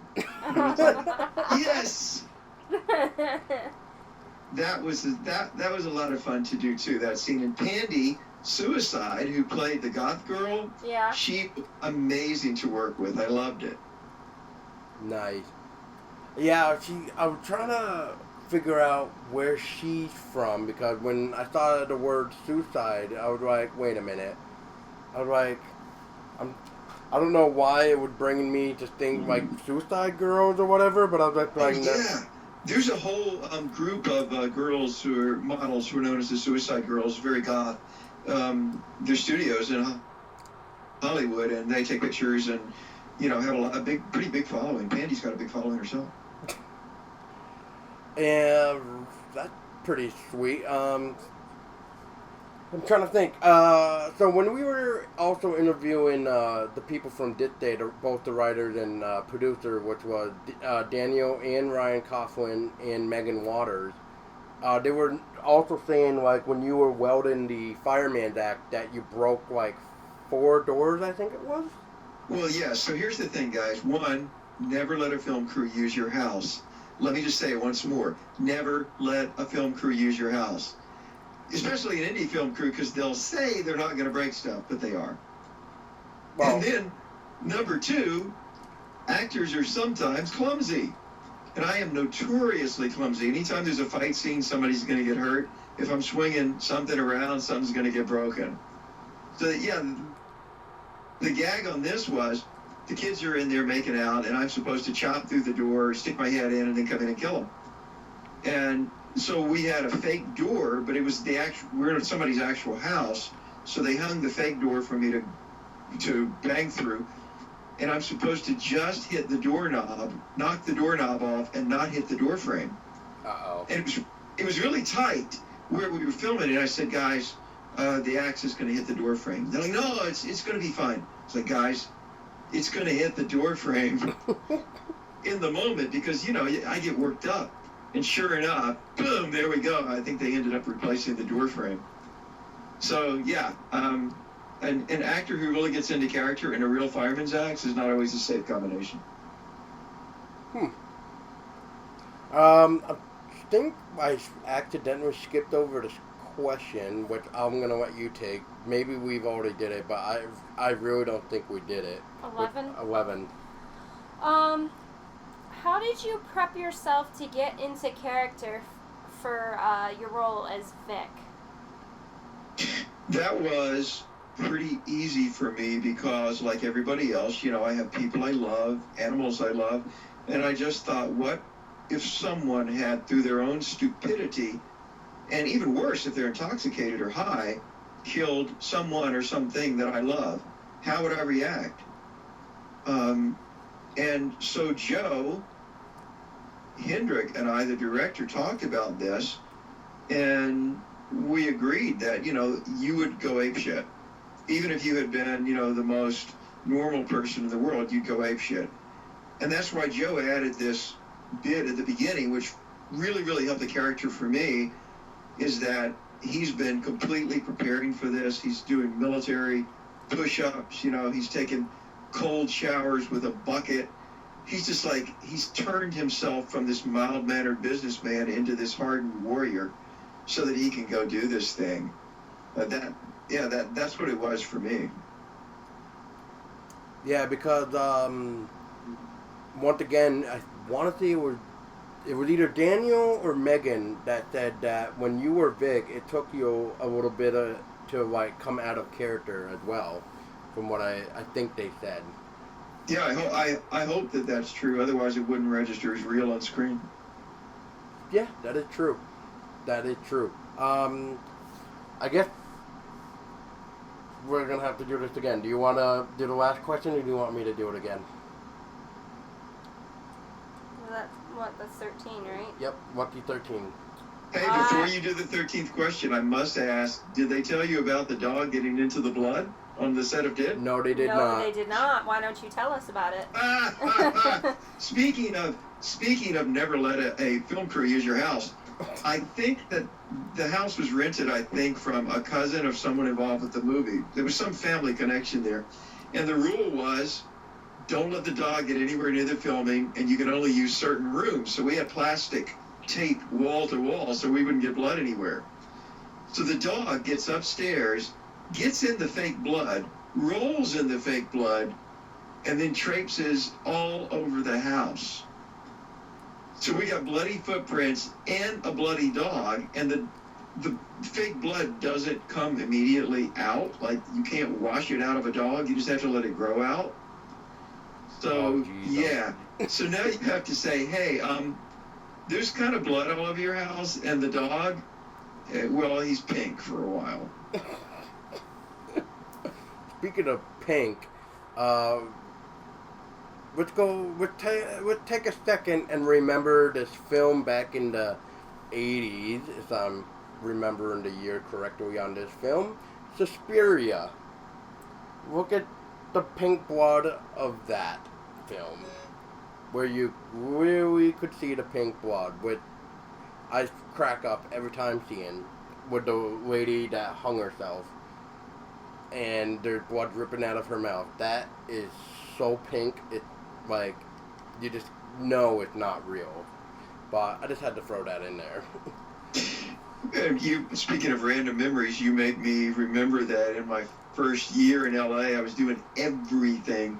I did a horror movie where I played a guy who hung himself in an attic, and I actually passed out. It was like close to 100 degrees in the attic, and we were using a noose, a real noose, being an indie horror film, and, I had my feet on a box, and I was supposed to, like, sag just enough to put pressure on the noose so it would look real. Right. And the next thing I know, the DP is slapping my face saying, Bill, oh my God, are you okay? So yeah, I had passed out in my underwear in somebody's attic in Burbank. Welcome to LA. Jeez, Okay, go ahead with the 13th question. Okay, since you kind of answered this a little bit before, I'm going to ask it anyways, and I want you to kind of elaborate on it a little bit more. How fun was it for you to swing that fireman's axe in Ditch Day? I mean... It was a lot of fun, and it was a lot of fun because usually in movies you're dealing with props like the scythe and Abraham Lincoln versus Zombies, and you don't want to break the props because the prop master is always looking at you like, you better not break this. And on indie films, sometimes they'll hand you a real prop. Now, if it's a real knife, and Tessa's on the table and they're handing me a real knife, just going, okay, I'm like, yeah, but no. But if it's a door, sure, let me at it.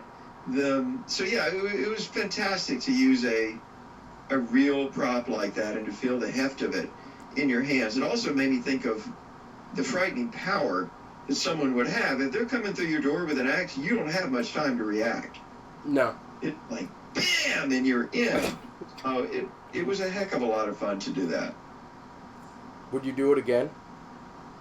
Yes, absolutely, I would do it again. I love swinging the axe. I love that character. Yeah, I would definitely do it again.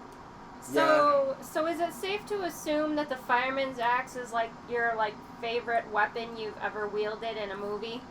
It is, and I made a list once for a horror site, and I came up with about 60 weapons that I could count that I've used, everything except an egg beater, I think, that I've used to threaten people or to kill them. Yeah, my second favorite was a meat cleaver.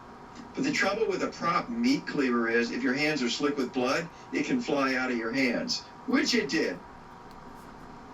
That was in a movie called Dismal. Yeah, anything that normally a prop, anyway, when you have something very, I don't want to say slimy, but it's very easy to make your hand slippery as it is. Yeah, Oh, yeah. Good luck to holding on to anything, really. And that film was shot in Georgia. And another peril of fake blood is if it's got any sort of sugar component to it, the flies love it. So usually I'm in a wife beater, and I'm dripping with blood, and I was eat up with flies in Georgia on that set. Oh damn, that's no good. Yeah, no, it builds character. Yeah. I mean, then we can always go with we could always create another movie where it's like The Flyman or something. Not like The Fly, which is actually a really good movie too, but who knows, maybe one day we might get one where this guy is covered in flies because, like you were saying, this guy might have way too much sugar on him, so the flies just want to num at him. I mean, I don't know. Yeah, absolutely. The weapons aside, for me, the most success I've had being frightening is just being very, very unnaturally close to people. If somebody really gets up in your space, like very, very close to you, it's creepy. And then if they do that and they speak in a very normal, sort of low tone of voice, and say, "Paul, I've been wanting to have a conversation with you, if that's okay." Or maybe they're stroking your face. That's really creepy. So that's the kind of thing that I've learned doing horror movies, is if you really want to creep somebody else, just stay calm, do not scream, just move very, very close to them and appear to be very affectionate, but let your voice drop down, just like this, and just say, "I hope you don't mind if I talk to you for a minute." And they'll be really creeped out. Hey, Tessa, I want to go have There a you word with you. Tessa ain't falling for that stuff. No. Not with me, anyway. Yeah. Not with anyone. Yeah. I'm sorry, I'm gonna be armed.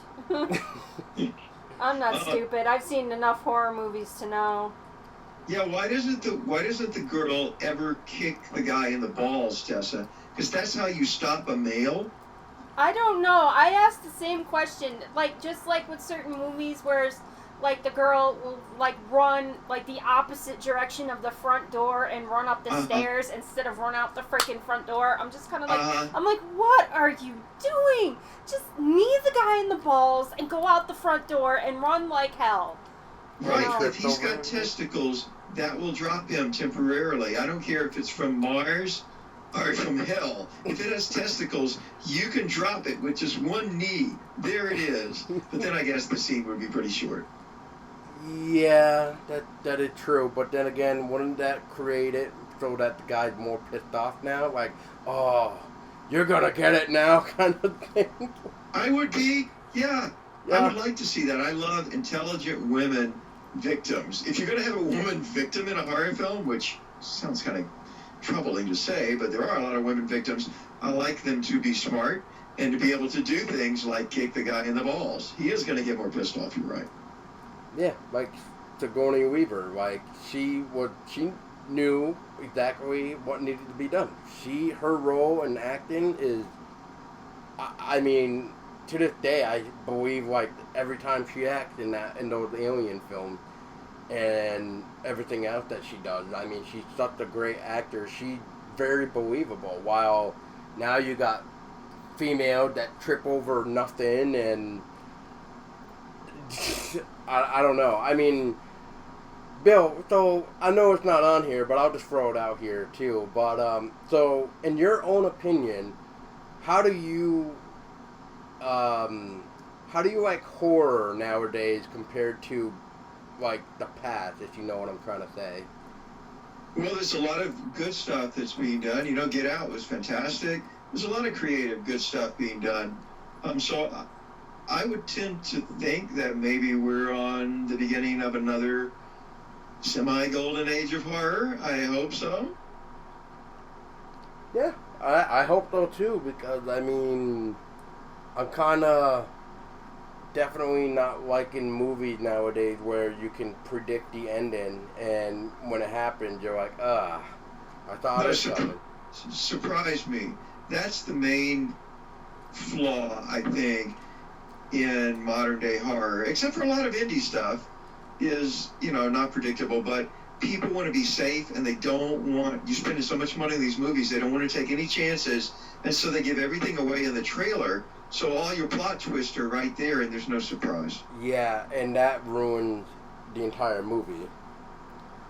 But For me too, but they're afraid that if they just tease you with a trailer, you're not going to come see it. Instead of trusting the audience and just giving them a hint.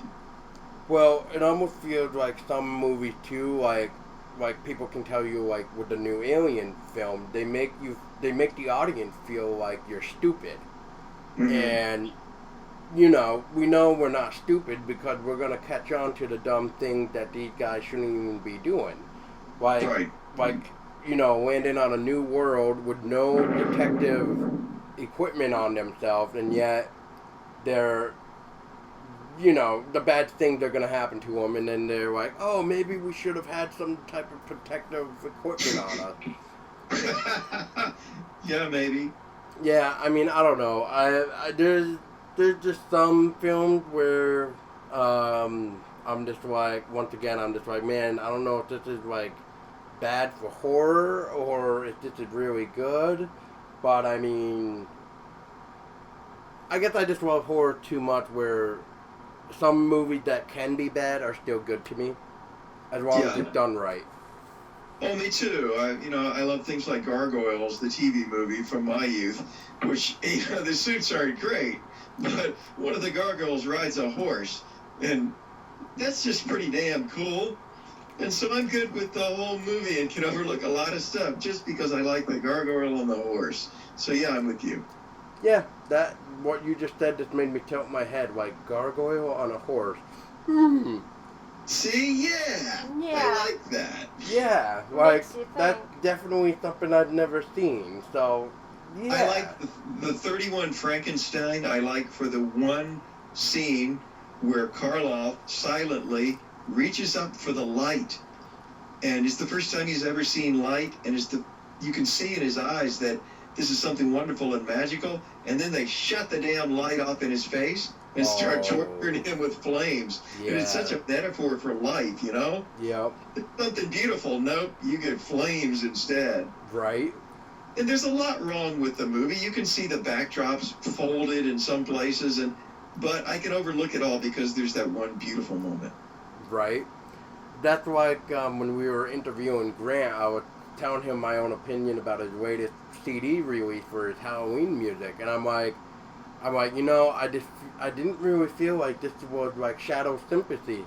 He's like, dude, I got a good reason for that. It's because this is what I was going through. I was going through like the divorce and stuff like that, and then I'm like, oh, That explains that it. explains it, and I'm like, I forgive you for that now. Exactly. Yeah. Yeah, that's right. Yeah. It's that way when you're an actor, any kind of performer. You can look back on stuff you did and go, oh, that's when I was cheating. That's when this was happening. And if something bad was happening in your life, you can see it affected in your performance.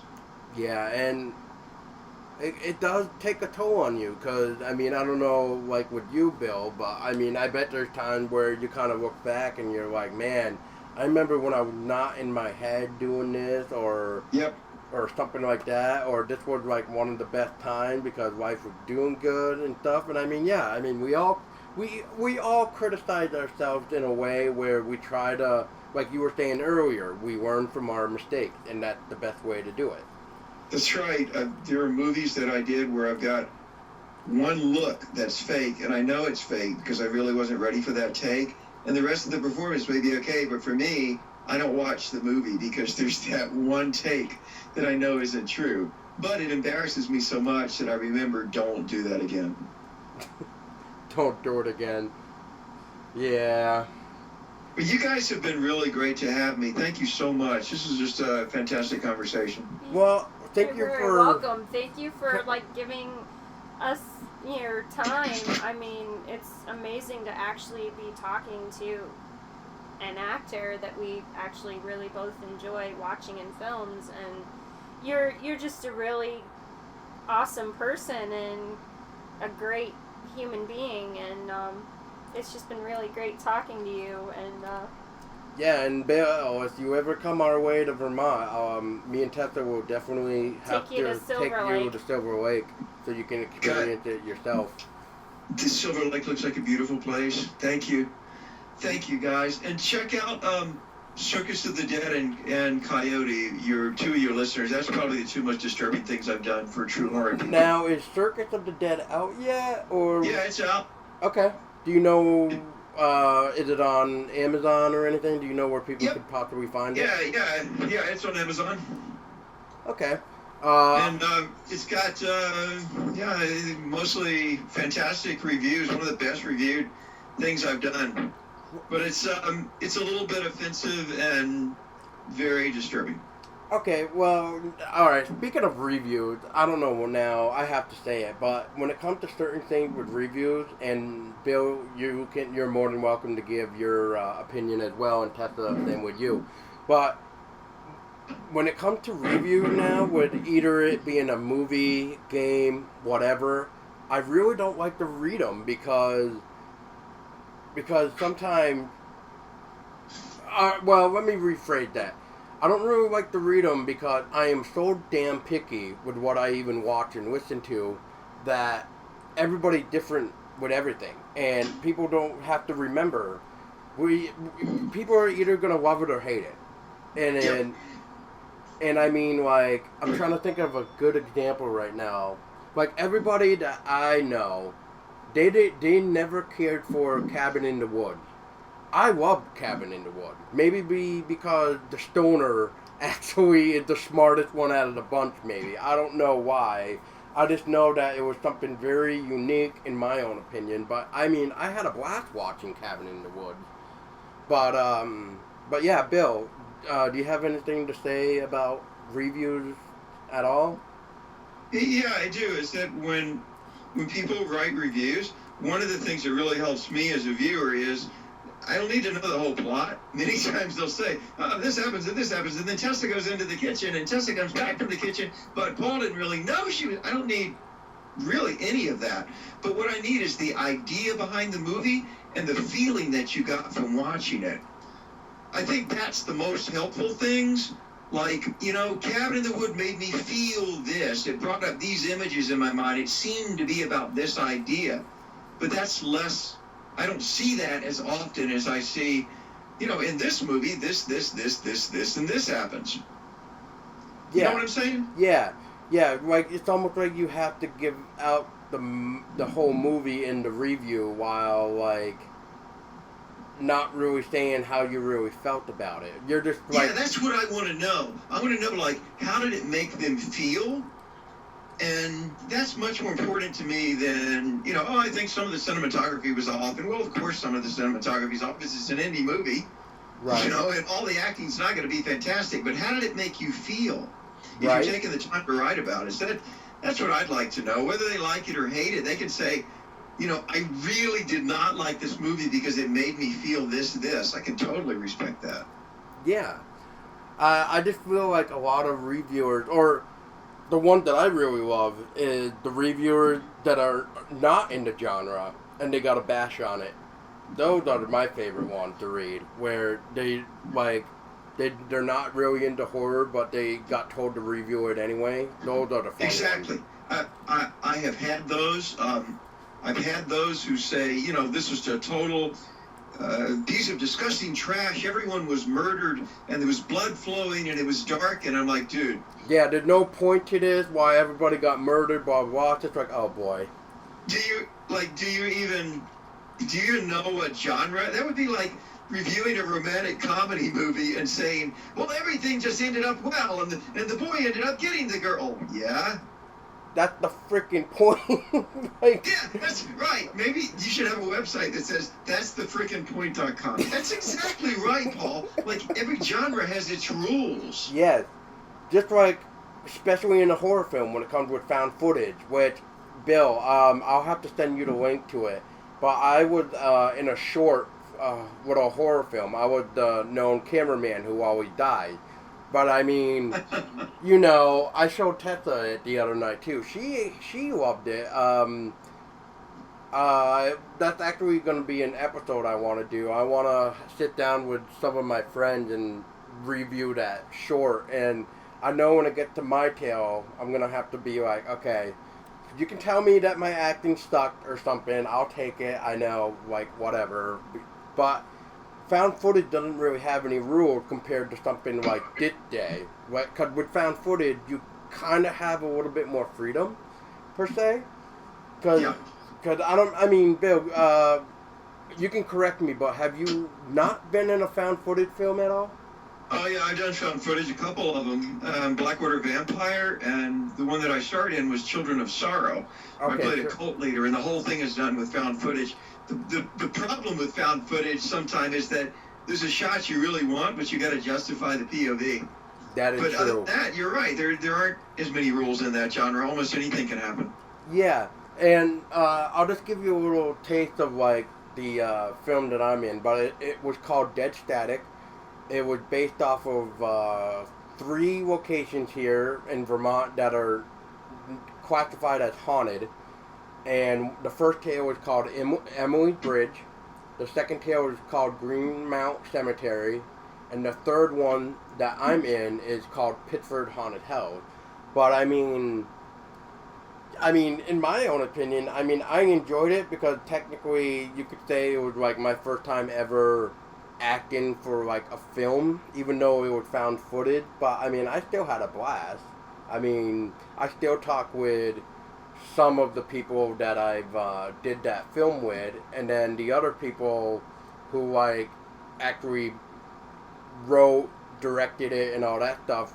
They dropped me and 2 other people off of the face of the earth because of unknown reason beyond our control, I guess is the best way I'm going to say it. Because I really don't know why they stopped talking to us at all. I just woke up one day and noticed that they're no longer on my Facebook and stuff, and I'm just like, okay, I don't know what I did to you, but whatever. I'm not like gonna cry about it, but I would like to know what the reason behind why you just had to pull a dick move. So, but I play as the cameraman who is filming this girl, or this lady who we got an interview for the Pittsford Haunted House, and we were trying to like get shown where this ghostly figure appears in the window, and then that's when all hell breaks loose, pretty much. Oh, yeah. But yeah, I'll definitely have to send you that, see what you thought of it, and yeah. Tessa, is there anything else you want to ask Bill real quick? If not, Bill, real quick, if people wanted to learn more about your upcoming films or books and stuff, where can people find you? They can find me on all the social media that there is as Bill Oberst Jr. Twitter, Facebook, all of it, Instagram. It's Bill Oberst Jr. And if you can't remember how to spell Oberst, if you look up, this is not particularly a good thing, but if you look up creepy torso actor, I am the main result, I think. And this happened because there were a string of horror movies in which I had my shirt off because they thought that it would be even creepier because I had this kind of skeletal body. And so I got identified as the creepy torso actor on Google somehow. So, or Bill Oberst Jr. will work too. That works as well. And do you have anything else, Bid? No, actually, I've had a really fun time doing this interview with you, Bill, and I hope you had as much fun as we did, and that you're a really great actor and phenomenal person to talk to. Keep doing what you're doing. And keep doing what you're doing because we enjoy it. And Bill, I will say you are always welcome back onto our podcast whenever. If you even feel like you need to talk about some film that you're in or whatever, just give us a message. We can help you promote it. And we can help you promote it. You guys are the best. Thank you so much. I'll be thinking about you up there, and I hope you have a great rest of the summer. Yeah, you as well. You as well. I'm going to go walk my Dachshunds. They'll be happy about that. Oh, yeah. I'm sure they and will. I think our cat is, going to be trying to meow to go outside anyways. Uh-huh. Yeah. But yeah, Bill, thanks again, and for everybody else, Bill, if you wouldn't mind saying it with us like we always do when we end a episode, but what we like to do is say, stay scary at the count of 3. So if you wouldn't mind saying that with us. Of course. All right. You want to start it off? 1, 2, 3. Stay Stay scary. scary.